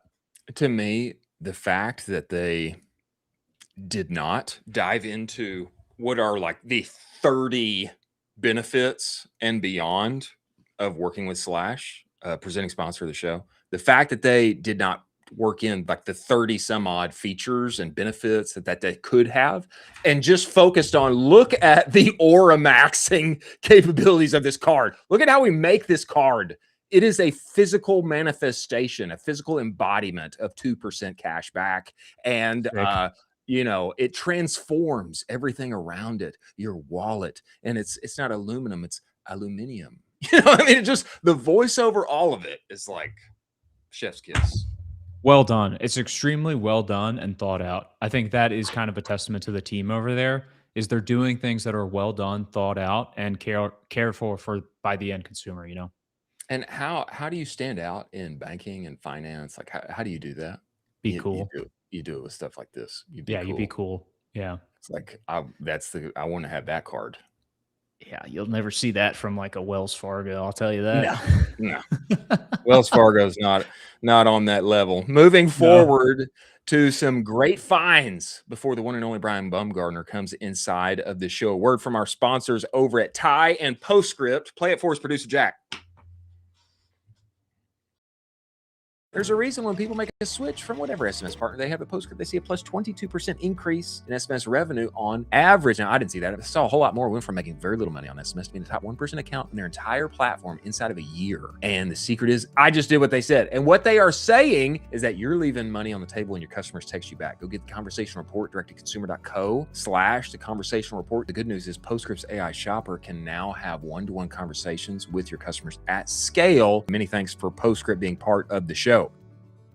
Your email provider and your tech stack probably only recognizes about a third of your returning shoppers. Everyone else, they're browsing anonymously, and your flows, they're just sit idle. Tie identifies up to 70% of your total site traffic and pushes those shoppers into the flows that you already run. Caraway, as an example, uses Tie's predict scoring to lift opens by 40%, clicks by 30%, while sending 20% fewer emails. Go book a walkthrough. Go to meettie.com/cowboy. When you do, tell them that Colin and I sent you today. Many thanks for Ty being part of some rapid fire great finds upon the interwebs here, ladies and gentlemen. This first from Ritwik Pavan over at Hardcore Nation. He has surfaced for us LiTime. I believe it's LiTime. It is a clamp-on motor. So yeah, show us the video here, producer Jack. You don't have to play volume. I'll just talk here. You can attach it to anything, a kayak, and instantly what you have is a motorized boat. The Agro Seeker is an all-in-one outboard system built to add quiet electric power to small boats without drilling, wiring, or piecing together separate parts. Turns kayaks, canoes, inflatables, and John boats electric. Clamps on as little as 3 minutes. Wireless remote control, cruise control, all of things. Starts at $16.99. What I love about this, it's expensive, but what I love about this is that, bro, you turn anything into a fishing boat, into a motorboat now. You turn now. And if you can do this with kayaks, with inflatables, etc., I think it brings great promise to the outdoor, fun, weekend warrior game. I love it. I have been actively searching for all of these things in like the past 3 weeks.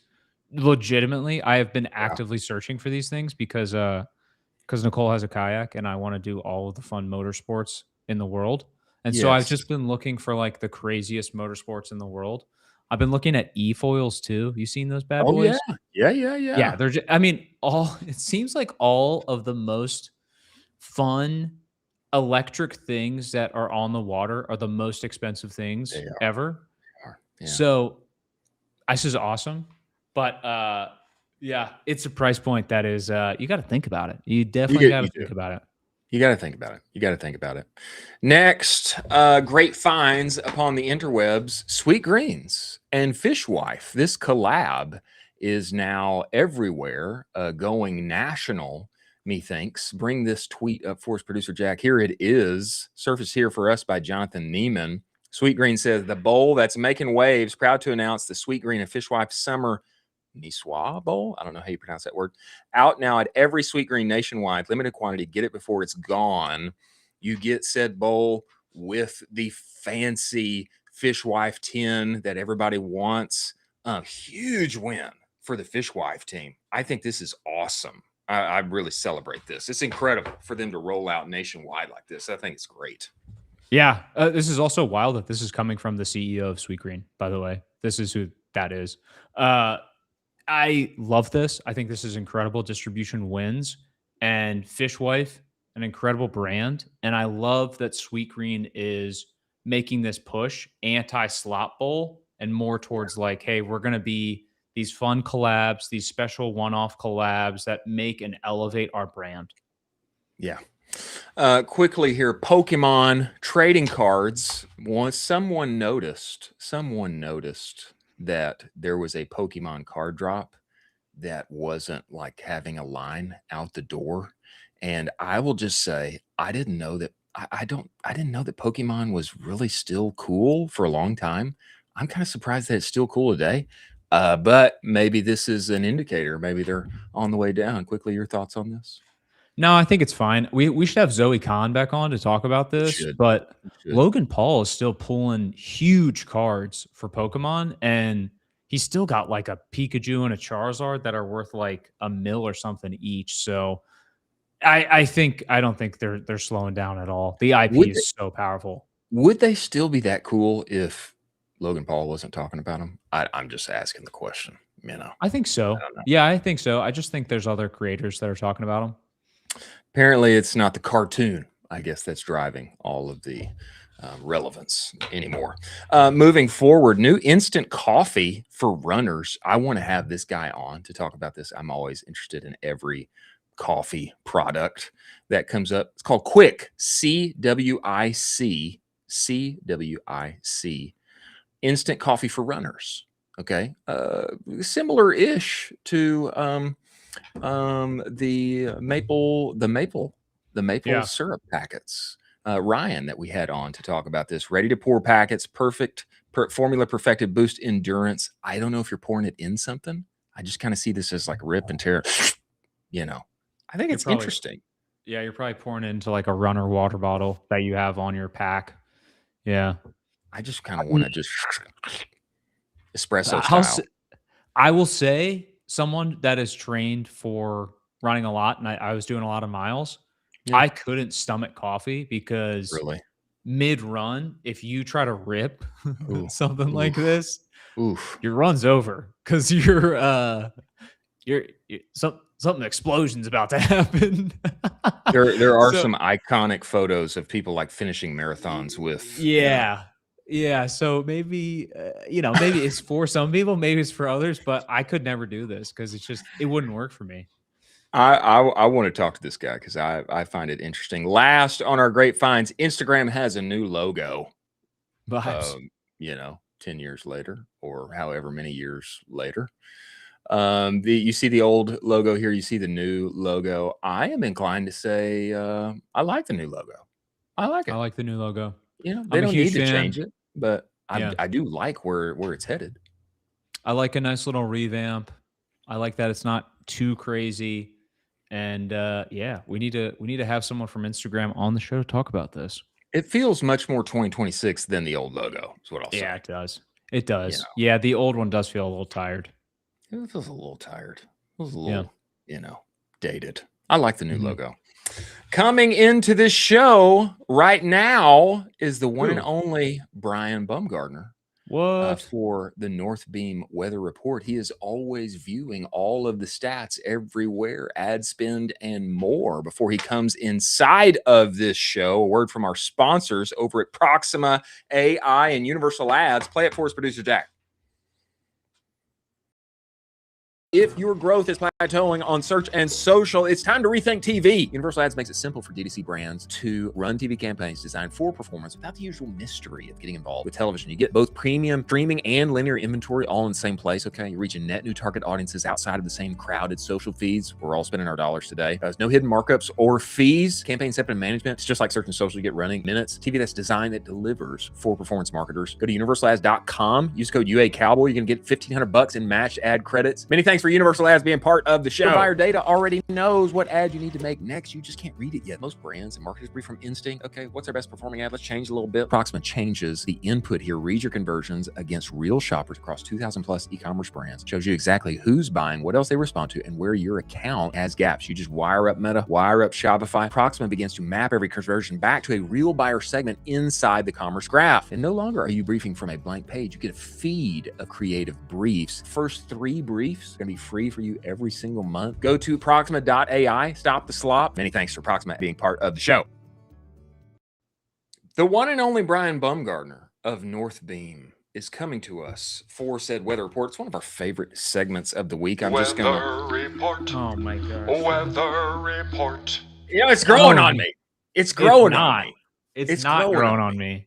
I think it's growing on you too. I think it's growing on you too. We'll ask Bryan if it's growing on him. He may have some interesting facts and stats for us related to AI search, how it is affecting D2C brands, and more. We must bring him inside of the show. Everybody, welcome the one and only Bryan Bumgardner of Northbeam. Get in here, Bryan. Let's go. Hey guys, Let's go.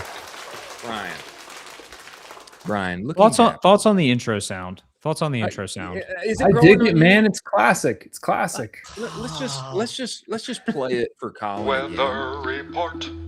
Weather report. Sometimes you just roll with things and they just have a way of sticking around because they were always that way, and it kind of grows on you, Maybe something to that. Bryan, are you traveling across the whole earth again this week? Are you back home? You're always looking dapper as usual. Where does this week find you, sir? Well, I'm back home in New York this week. We had an event last Friday up in the Hamptons, Camp Commerce. Right. That was pretty cool. There's tons of pictures and stuff online. If you guys haven't seen that, go take a look. Mean, that's like one of my favorite get-togethers of the year. And it was cool. Sucks we got rained out, so it was an early night, but still good times, good talks, and good sessions. I think a lot more senior and high level than what you might get at like a normal conference. I don't know. There's something to the smaller, more intimate groups where like people get real. You know what I mean? Yeah. And Camp Commerce is like the perfect balance of like a good time, a good day with good programming, and also lots of time to socialize. So, but yeah, I'm back in New York this week. I saw some pictures of you out on, some glorious landscape, viewing some, I don't know if it's an ocean or what it was. I can't remember, but it was quite beautiful. And methinks that one could have a very productive, intimate, business, helpful conversation amidst that particular setting. Bryan, now that you're back home, viewing all of the things, accumulating, analyzing all of the data, what bubbles up front top of mind for you this week? What are you seeing and taking away for everyone inside of our ecosystem, sir? Well, it is August 13th today. It is. That is generally the start of back to school for most people in America. So that's kicking up this week. So the kids are back in school. Normally that's when we start realizing what we need to buy or not buy. Right. So some of the performance you might be seeing, especially on things like Amazon ads, might be improving this week if you sell something that's a little bit back to school or need state in that way. At the same time, a lot of the ad platforms that maybe kids are using more often in school, I think of Snapchat, TikTok, even Pinterest, are starting to appear. So you're going to see maybe some bumps in performance there, but we're still pretty early in terms of Q4 run. So no real urgent, hey, this is happening in the algorithms this week. I think middle of September, I'm going to be on the show and I'll be like, on this specific day, your CPMs are going to skyrocket. But not quite sure what day that is yet. We're still analyzing. I see it every year. There's one day where the party happens and I'm like, did we talk about this? Is everybody jacking their spend up at the same time? But it's going to be mid-September probably before we see anything crazy. So I'm spending some time right now looking at things like AI search, stuff I was talking about today on X and things I published in the Media Buyer today. Just on our way there, it's fascinating to me that you mentioned Snapchat, because they did have a big bump in the chart this week. Conversion rates up 28%, which is kind of wild. But I am interested in this AI chewing away at D2C search performance. Can you scroll this, producer Jack? Bryan's got an incredible chart here down. Yeah, keep going. It's the third chart. Keep going, keep scrolling down. This is a trend that I believe has been verified and has come out several times. Of course, we were talking about it out at Shopify, at .dev, etc. Tell us what you're seeing here, Bryan. So everybody is very excited about how AI is going to affect the way that the customer journey is going to go. I've seen really dramatic hot takes being it's going to completely replace search. You're not going to need anything else. It's going to eat, everything. And I would love to talk about this, later in the segment, but I think there's an important distinction to make between what is information for us as marketers and what is information for the various hedge funds or investors who need certain results from these ad platforms or these AI platforms, and ads are the way they're going to get there financially, right? So what I'm seeing, looking at Northbeam data and measuring all touch points across all of our customers, is that AI especially is starting to eat into and contribute to your organic search revenue and your visits driven, by AI. And that's really interesting because that's what everybody said was going to happen, but it's not the meteoric overnight takeover, right? There's a couple of things at play here. People are saying that they don't like AI generally, in theory. Right. At the same time, daily active users of ChatGPT are skyrocketing. So those two things are both true, right? And at the same time, people don't like being advertised to, and yet I'm seeing on here that Chat is at least recommending 8-9% of it's at least influencing 8-9% of your organic search revenue that we've seen last month. Wow. So all of these weird hypocrisies all sit together. They do. Yeah, and that's what I find really interesting here. And I think the key takeaway is, number one, you really can't ignore AI right now. I think it's still early. I'm not even going to guess what these percentages could get to in terms of percentages. I can't guess because I don't know. And it's so volatile and it's so developing, like we have no idea. But if you're a brand operator right now and you've thought about the value of AEO and GEO, I think it's something to think about. It's not anything you can ignore. Luckily, I think the way you succeed is very much like normal SEO. So that's good. There's no special secrets there. But it's time to get on. We're planting seeds here for trees that you'll sit under in like 5 years. And that's just like SEO, right? So there's weird similarities there. But what else is happening to that customer journey? Like how users are using AI, bouncing back and forth, whether it's influencing awareness or discovery or bottom of funnel. These things are so hard to know. So what I do know is that it's influencing revenue right now, and very soon it'll be in the double digits. So yeah, 8% is nothing to snuff at. Yeah, that's serious. It's significant. And it's interesting how all of these factors do play all in concert. There's no data centers, AI scary, don't take my job, Terminator 2 Skynet.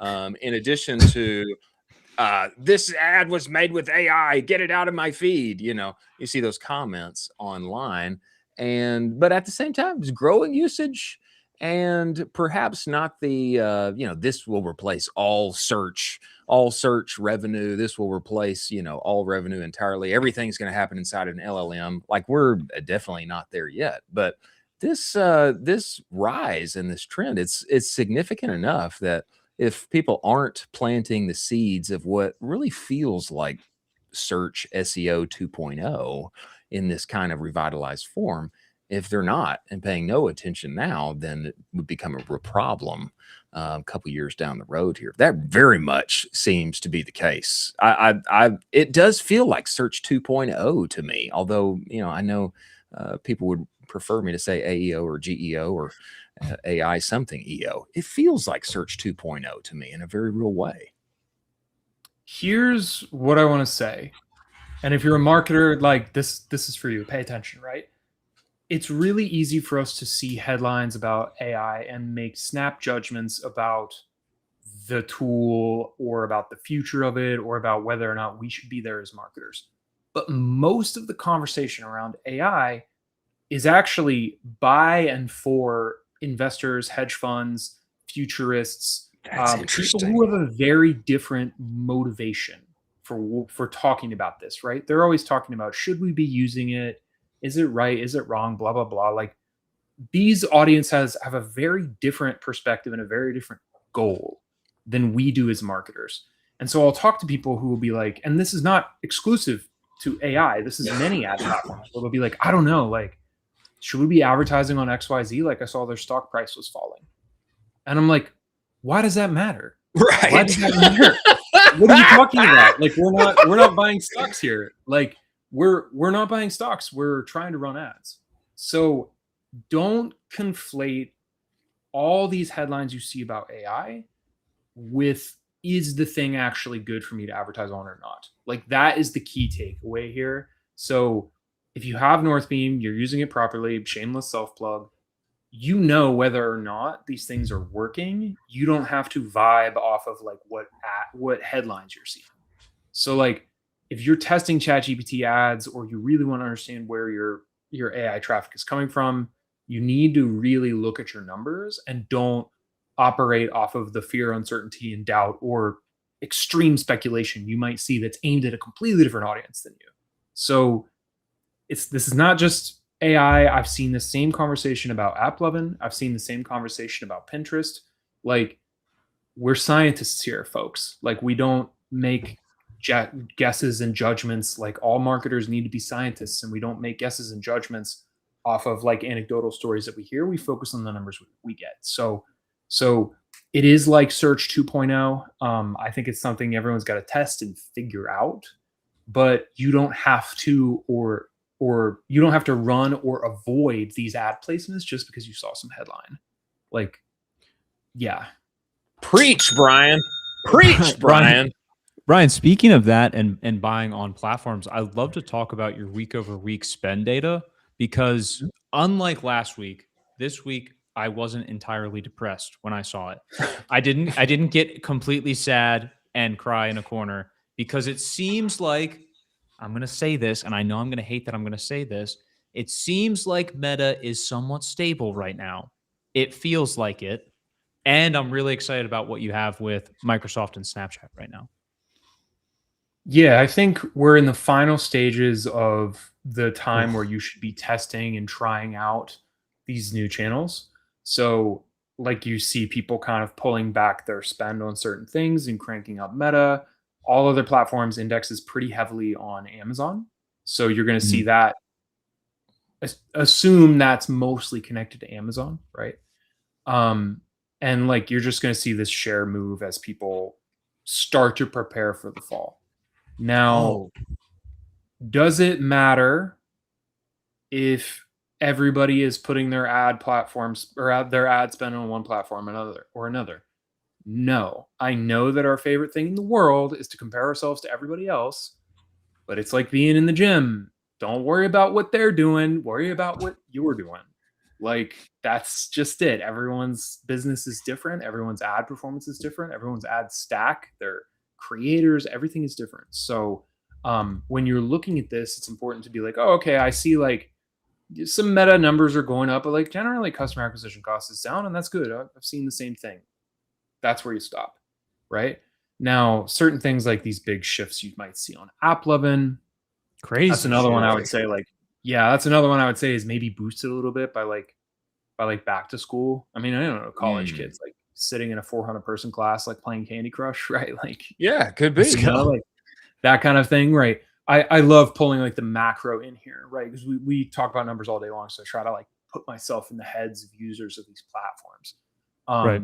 You know, compared to like, I don't know, what you might see on YouTube ads as well, where like CPM is also way cheaper because, hey, we're back on YouTube because we're watching, oh shit, like what did I talk about in calculus last year? Like I need to watch a refresher, right? Like, these kind of things start to make sense. Yeah. So put yourself in the mind of your customers at the same time. Like, if you know a lot about them, you know kind of where they're hanging out and what their rhythms are and what they're trying to do. You know, if you're a fitness brand and all of a sudden you start seeing sales of your product spike in like the 2 months before a marathon in that city, like that's probably not unrelated, right? So as we get back to school, as we start settling into that, as Q4 prepares, like I think keeping that customer lens on this data is going to help make a lot of sense of it. Not to get too tinfoil, but like TikTok being up significantly, it's probably harder for kids to pull their phones out and scroll TikTok while they're in the classroom. It's just my guess. And or they're hopefully not pulling their phones out and paying attention to the teacher and learning things. But that was just my thought process with seeing that TikTok data. TikTok is a bit more sound on than Instagram is. Fair. Like, it's a bit more sound on. So like that one, that absolutely tracks. It's like a little bit harder. In a public space. Yeah. True. You know, it's interesting too. You bring up the point, and you can bring us back here, Jack. You bring up the point about, as marketers, like not paying attention to the investor headlines. Like, you know, it's interesting because, you know, there's a lot of hubbub about AppLovin just a week or two ago, and, you know, quarterly earnings, blah, blah, blah. Like, is that really what we're interested in as operators and people who are trying to make money? Like, no, we're not. We're interested in what our numbers are and like, where can I find $1? What's my contribution margin look like on various products and platforms, et cetera? Like, encouraging to see what's happening with AppLovin, like greens across the board, CPMs, conversion rate, click-through rate, CPCs, CAC. I mean, golly, double digits on a lot of these numbers. Very encouraging. I want to bring this up. I want to bring this up with you, Bryan, to get your thoughts on this. I just feel OpenAI particularly has such a generational opportunity to it's just crazy. Let's cut out the noise. Okay. Let's lock in. Let's lock in on the thing that can make you a giant boatload of cash which is that ad platform. I feel like we're fumbling the bag here. I feel like we're fumbling the bag, and like everything that I am seeing, I have not advertised myself particularly on that platform.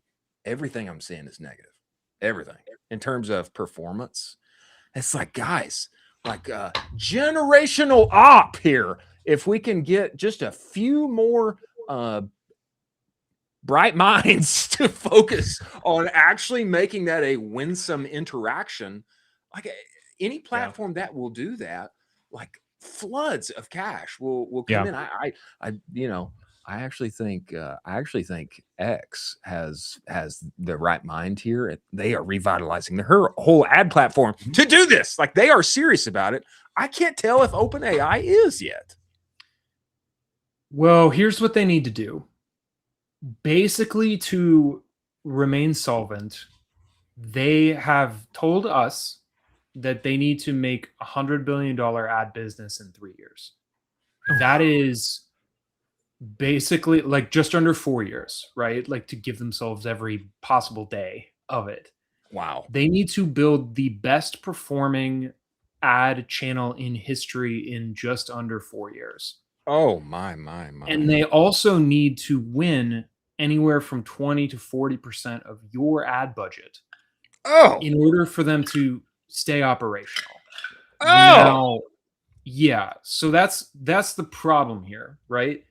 And they need to do that in an environment where public sentiment towards them is negative. Even if our user behaviors, we still pick it up, we still talk to it, we still use it. Generally, the attitude towards them is not positive, right?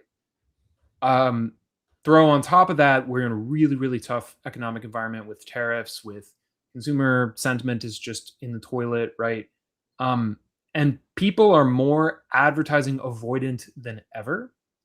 And the intensity and frequency of ads, especially on Meta, which is the number one place that they're hanging out, are starting to increase. So it's not like OpenAI has the easiest run of it. Yeah.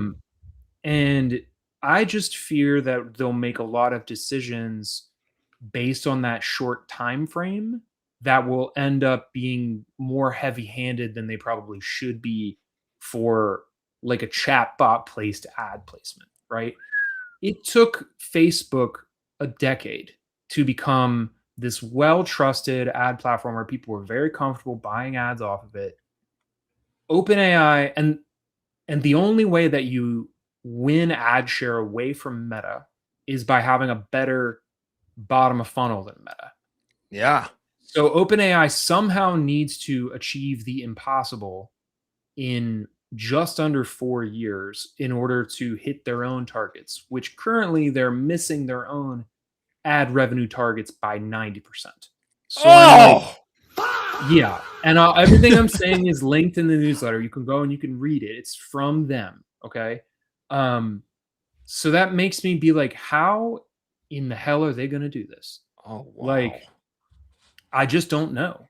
And I don't know how you make an ad placement that exists in what on paper might be, you could argue, a very high intent environment. Someone's Googling, I'm looking for greens powder, right? Like you would think that would be a high intent environment, but is it too on the nose? Is it the salesperson standing at checkout, like being like, hey, you have this other stuff in your cart. Are you sure you don't want this? Are you sure you don't want this? And we're like annoyed by it. Like, right. It's a novel placement in a novel tool, which means it's a coin flip. And just because they say that they're going to make $100 billion in ad spend there does not mean that we're all predestined to spend there. As always, follow your data, follow the metrics. Like, if it works, it might be the best thing ever created for marketers. If it doesn't, you will have tested it properly, and there is no missing the boat here or something, right, guys? Like, it's not a stock. It's not like the first mover advantage in marketing is riskier, and there's no like long-term payoff. Wow.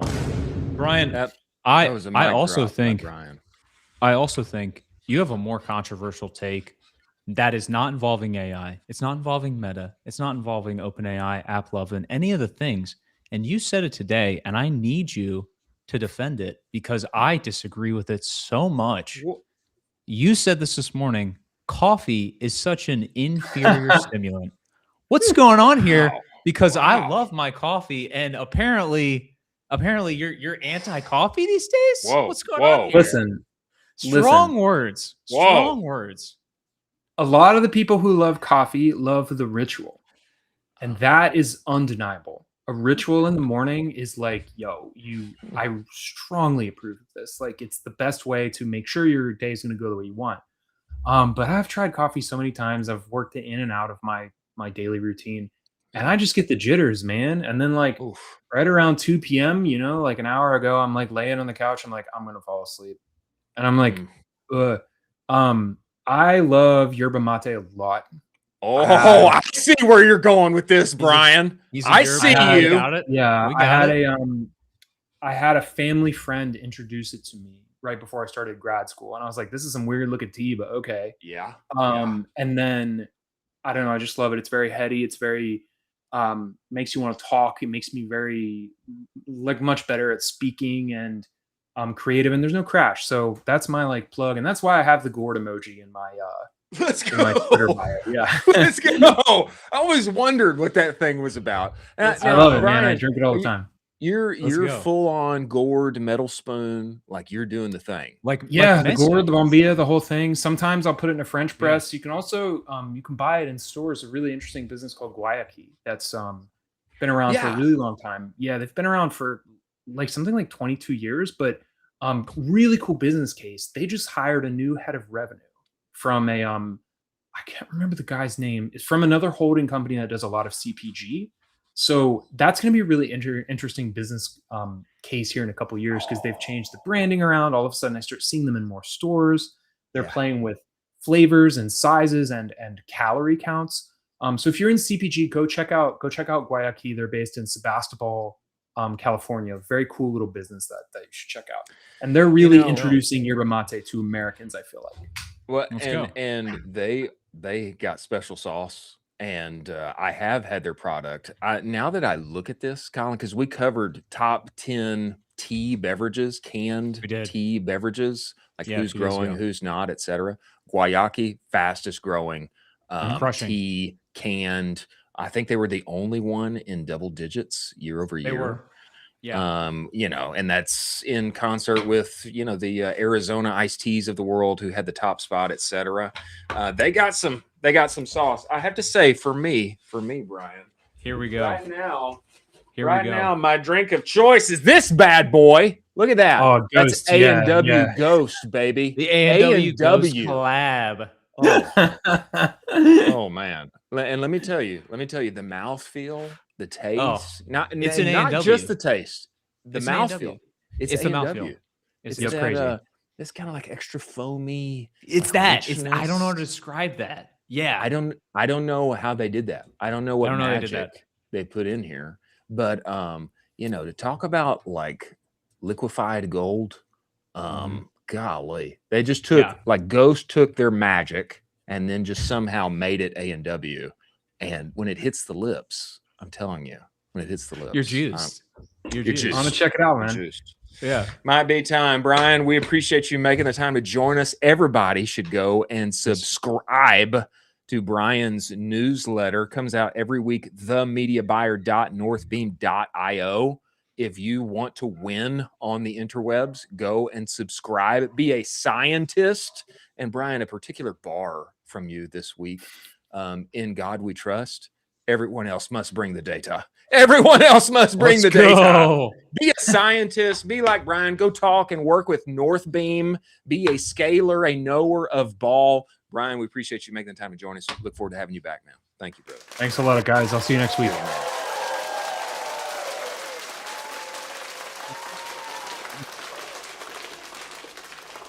Always feels weird when I'm over on that side.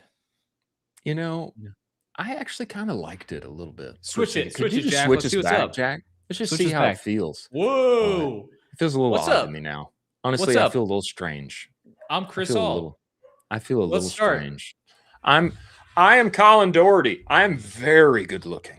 I am handsome. I'm blocking people right now. People. I am a dominator of productivity. I am on 12 peptides at all times. And at all times. I am experiencing a generational lock-in. Generational lock-in. Let's go. Switch us back. I can't take it. I can't take it. Yeah. Okay. Oh, I feel like I'm back in my home now. I feel much better.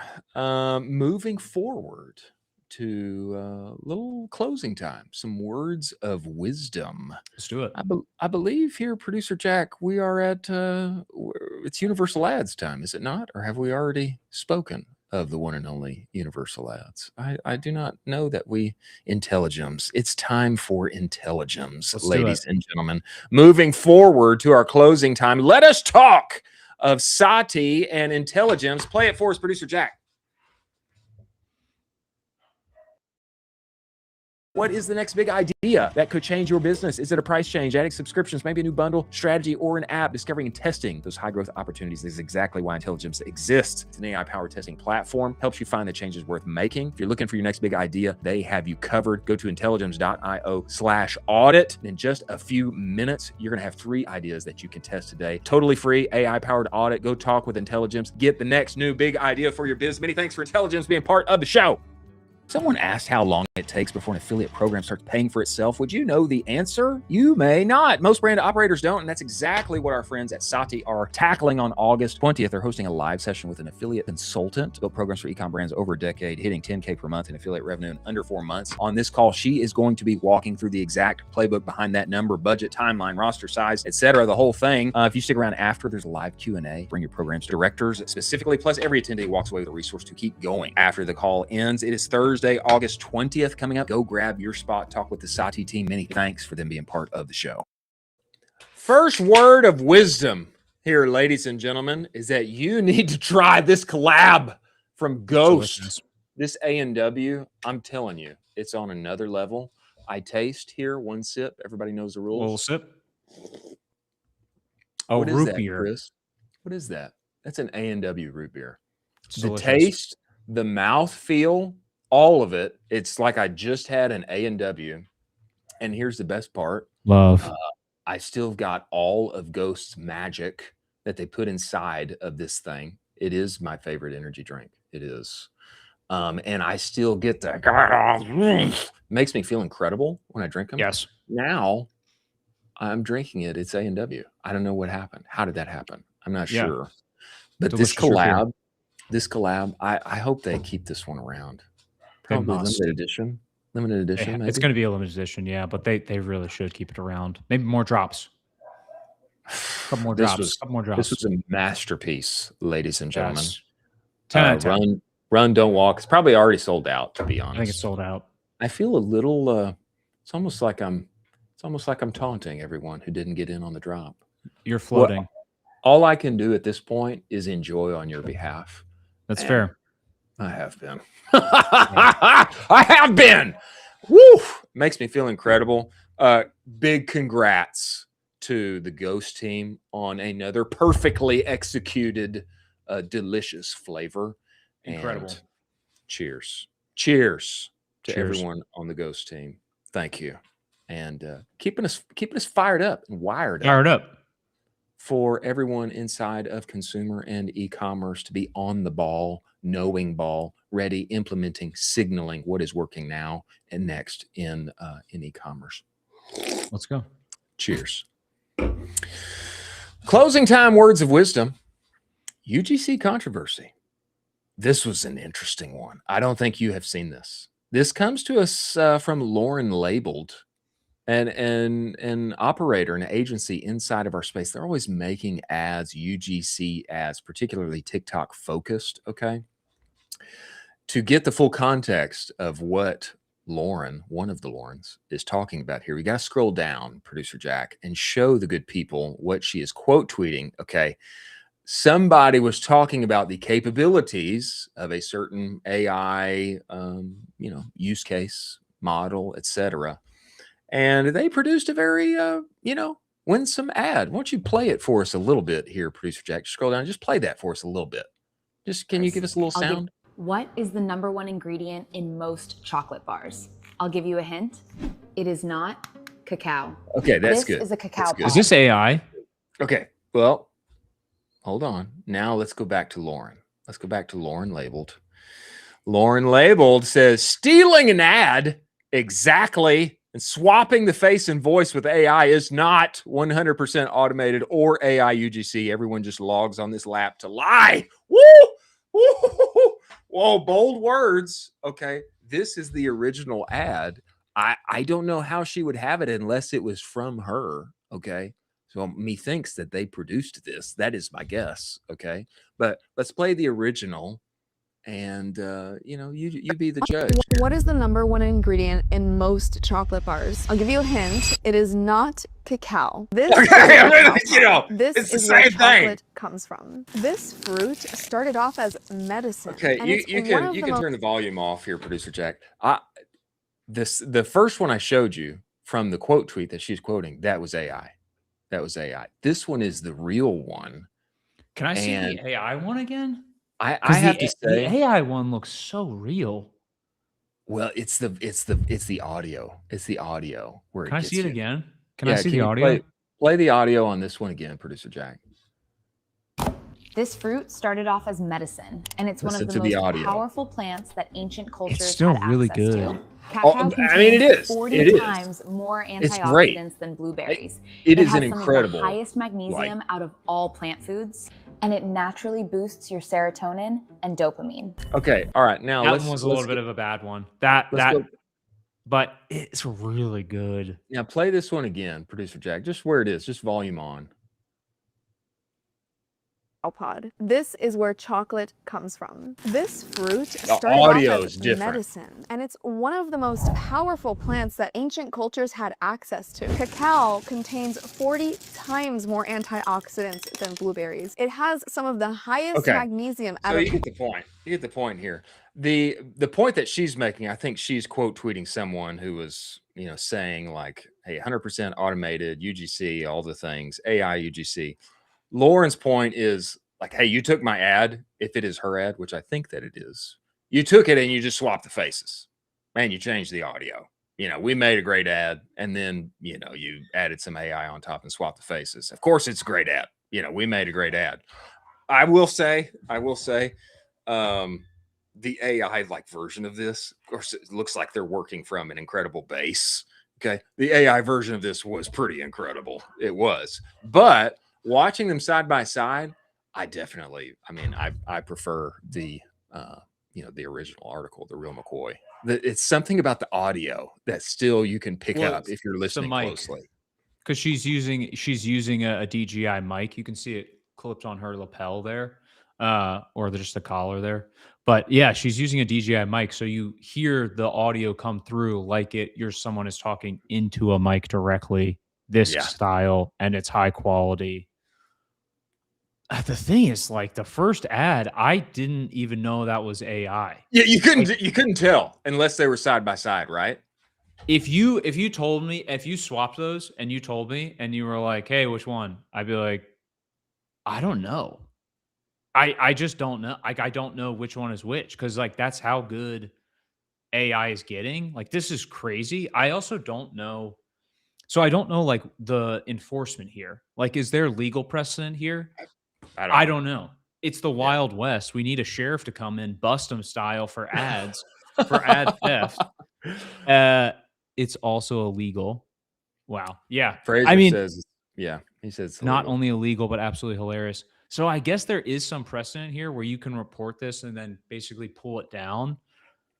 Don't be a bad player in the space, obviously. Don't rip one for one. But the person who made this, it's like they have. It's please just concentrate your forces and your skills for good, because you clearly are very talented at making really nice AI ads. But that's really wild. It's really wild. Apparently, they were using Seed Dance in order to do it, which is available on Higgsfield. I have to say, of all of the tools and AI video generation, etc., Higgsfield that's the one I always use.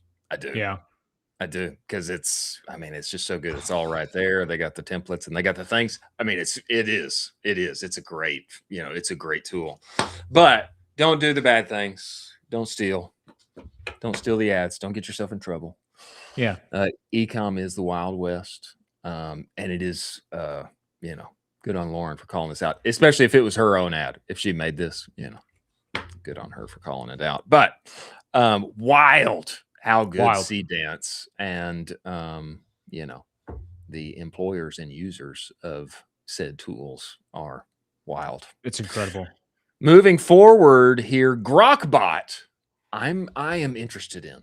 I'm interested in. We don't comment too much on all of the new AI things that are coming out, unless they are, can be very important to operators who are hands-on keyboard and making things happen. The Grokbot piece that I'm very interested in, this comes to us from Gurgly Oroz, who is quote tweeting and commenting on the release of Grokbot. He says, I've been using it for about 2 hours and I'm absolutely blown away at how it could automate a bunch of my workflows. Cursor team built a way for normies, which I'm particularly interested in. Most of us in Ecom are normies. Okay. We're not intense coders. Okay. We're non-technical people who are doing scientific and artistic things at the same time in order to drive a business outcome. That qualifies as normies to me. Normies to automate stuff feels like an OpenClaw 2.0 moment. Zero affiliation. I upgraded to Ultra to use it, and absolutely worth it. The piece that I find incredibly worthwhile in the description of how this works is, I believe on another tweet, or maybe it's just further down in his comments, he talks about like what he was doing with it. Click on this this other link I've got in the run-up show. Yeah, this one. Somebody asked, like, what are you doing with it? He said workflows when email plus other tools are combined, blocking PR agencies' messaging that are not yet blocked, preparing podcast episodes, maybe, useful for us, archiving data to multiple locations, taking action when a type of message arrives on one of my Slack channels. And then the piece here that I find interesting is you can just have like Grokbot watch you do something. Just watch me do this. Go do that and keep doing it. That I find like incredibly useful for normies. Okay. I've got Claude. I've got a lot of things that Claude does every day. I find this really interesting though, for our community, our non-technical community, particularly. Your thoughts on this? I love this. I love that the team over at Cursor is shipping like you wouldn't believe. I think we're etching closer and closer to this like full-on AI coworker that is just a little buddy that always hangs out and rocks and rolls with you. I would love to be a part of this beta because I know that they basically, I think it's like a closed off beta. I would love to be available. I think as like part of like the super heavy, it's like a closed off beta for them. Okay. But Grokbot team, if you're listening, would absolutely love to be a part of the beta. Yeah. We would love to give you guys an incredible use case to see if we could leverage it to prepare for the show. Yeah. Because I would imagine Grokbot has really good access to X as well. And so an interesting use case here. Would absolutely love to dive into this for the show. And I think this thing could be bananas because they just shipped another update with Grok 2 for a new model. So it's like, it's getting even better. I find this particularly interesting for us because we source the dominant amount of stories that we cover every day from X. Why? Because it's for what's happening now, what's changing now, what's working actually now. Happening. Yes. Particularly for consumer e-commerce, like what we were doing, like you have to stay at the bleeding edge of the internet. Like where do you find things like that? You find them on X. Yeah. And then number two, it's where our community is most active. 100%. Where our e-com operators, hands-on keyboard, actually doing the thing, founders, etc. I mean, even investors inside of our states allocating capital, like where are they? They're on X. And so I think this is I think it could be like a really interesting thing for us to test. Absolutely. And it does. It takes a significant amount of time to prepare and put on this show every day. And so it's true. If we can have a little co-working Grokbot buddy? A little Grokbot buddy. What do we call him? Grokbot. No, we gotta name him. We gotta give him a cool name. Grocky? Rocky? Rocky? Like Rocky in Fist My Bum? Oh, yeah. Rocky? That's a great one. Like Project Hail Mary? Yes. Fist My Bum. Let's go. He's got to be Grocky. Fist My Bump. Bro, I think about that movie. It makes me want to tear up. It's so good. Cursor team, give us access to this beta. Let's rock and roll with Grokky, and let's give you your Project Hail Mary. And what was Ryan Reynolds' character there? Rocky and Ryan Gosling? Gosling, sorry. What was his character's name there? Rocky and I don't know. Grace. Grace. I think his last name was Grace. Anyway, there's so many touching lines and incredible story from that. Grace. Rocky and Grace Cool. saved Cool. stars. Rocky Yeah. and Grace save stars. Rocky and Grace save stars. Fist my bump. Incredible. Fist my bump. Last of our words of wisdom here, sourced from the one and only Drew Fallon, who, he keeps making a few comments about how he may not like us featuring his posts on this show. Drew, I see what's happening. Okay. I see what's happening, Drew. He keeps saying, Jack says royalty free. That's awesome. Drew keeps commenting that he needs a royalty fee, But I will say, puts out some great stuff. And first to know on great many data. things. Drew says this. Well, scroll down and show us this chart here, producer Jack. Make that one big. Yeah. Drew says, if you're starting a CPG brand today, you should plan for about a 7-year journey to exit. I studied CPG M&A, over 200 deals in the last 3 years, and the overwhelmingly largest age bucket is the 5 to 10 year range. Why? This is the sweet spot for this thing is growing, but it's also been around for a bit. Many founders are obsessed with growing and selling as quickly as possible, but they don't realize that ultimately works against them. By far, the most popular age band is the 5 to 10 year range for a successful exit. Founders often undervalue durability and overvalue growth. You are much better off growing at a 40% clip for a couple of years in a row versus chatting 300% in a year and then seeing your growth rate fall off a cliff. Fair. This week's newsletter that Drew writes, everyone should go and subscribe to it. How about that, Drew? Maybe? How about that? I don't know. Subscribe it up. Is what the stars need to align when you're considering selling your business. Very interesting. This is information I did not have, but I think he makes a good point. Durability does matter, and your valuation, if you're skyrocket, I've seen this. If you are skyrocket growth and then things start to edge down, no bueno. No bueno. People don't like to see that. People that want to buy your business don't like to see that. Your thoughts on this?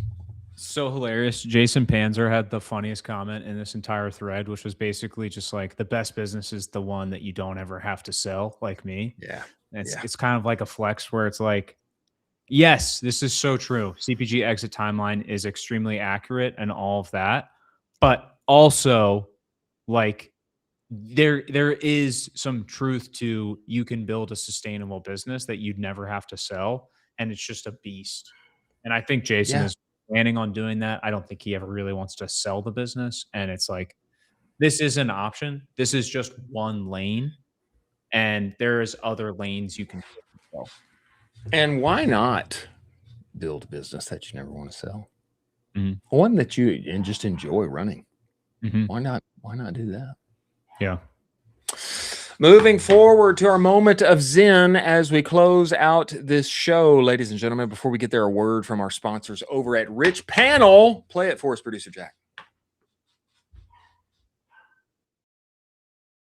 Your CX team is buried in repeat tickets that are costing you money. Rich Panel is the AI help desk that fixes this massive headache and automates 70 to 80% of your interactions. You're only responsible for the exceptions. Your team of Rich Panel AI agents has got you on the rest end to end. If you're paying humans $2 to $10 per ticket, you need to see what 30 cents feels like. Ridge did this, cut their cost per ticket by 70%, save $500,000, and 50% autonomous resolution in 30 days guaranteed, or your money back. Go to richpanel.com, book your demo today. Many thanks for Rich Panel being part of Moment of Zen.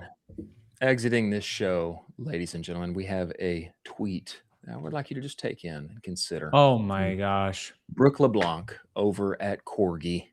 She says, hot take, Central Park should be paved over and turned into a giant Corgi cafe, a thing of beauty. Chef's kiss. Absolutely. And I agree. I totally agree. I wish they gave us Corgi cafes in Charlotte, because I would go to it all the time. Yeah. I absolutely love what they're doing. Brooke, you're crushing it on the timeline. Also, a crazy thing that Brooke tweeted out the other day. She doesn't have a TV in her house at all. She only reads books. Yeah. She's dialed. Yeah. I've been there. I can highly recommend that kind of lifestyle. I have to say I'm not there right now. I watched an incredible movie that I enjoyed late last night that I ended at about 1:30 or so. Here's one caveat I will add to this. I want the Corgi Cafe to fill up the entirety of Central Park. Let's take the first 6-10 floors of this building. Okay. One giant parking garage. What about pool? I don't have use for a pool in New York. What I need is parking. I need parking. Yeah. If I'm in New York City, I need parking. But it's so much cooler if you had a pool. Well, just add one more floor and add a pool. Put a rooftop pool on the Cafe Corgi, like right where that circle is. Pool. Yeah. Right where that circle is. Imagine that's all cut out and that's a pool and you can like swim in and around the Corgi. Yeah. That's cool. I vibe to that. Maybe a whole floor just filled with Corgis. Maybe a dog park, a small little dog park. Yeah. Pump this out with a ton of dog supplements too. Oh my gosh. Maybe if you bring a Corgi to the cafe, your drink is free. Ooh, that's fun. I like that. Interesting. Sponsored by Loyal, maybe? Huh? Now we're talking. Now we're talking here. Come on, let's talk collabs. Now we're talking. Many thanks to our good friends Jimmy Kim, founder of Commerce Roundtable, and Cody Wittick, co-founder of Kynship, joining us at the top of the show today. Many thanks for Oliver Brocato, founder of Bustem, and Bryan Bumgardner for our Northbeam weather report, joining us.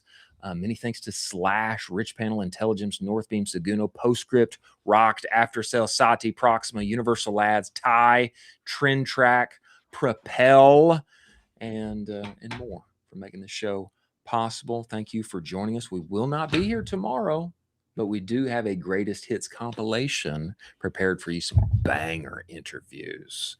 Okay. Our good friend Harley Finkelstein. Come on. Anybody want to hear from Harley Finkelstein? Yeah, you do. Our good friend Bill Rahm, Baseball Lifestyle, just listed as the number 6 fastest growing CPG business in the country. Wild. And our good friend Sam over at Good Wipes, who just did an incredible collab with Liquid Death. Wild. They're going to be here for you tomorrow. Thank you for joining us. We will see you on the other side.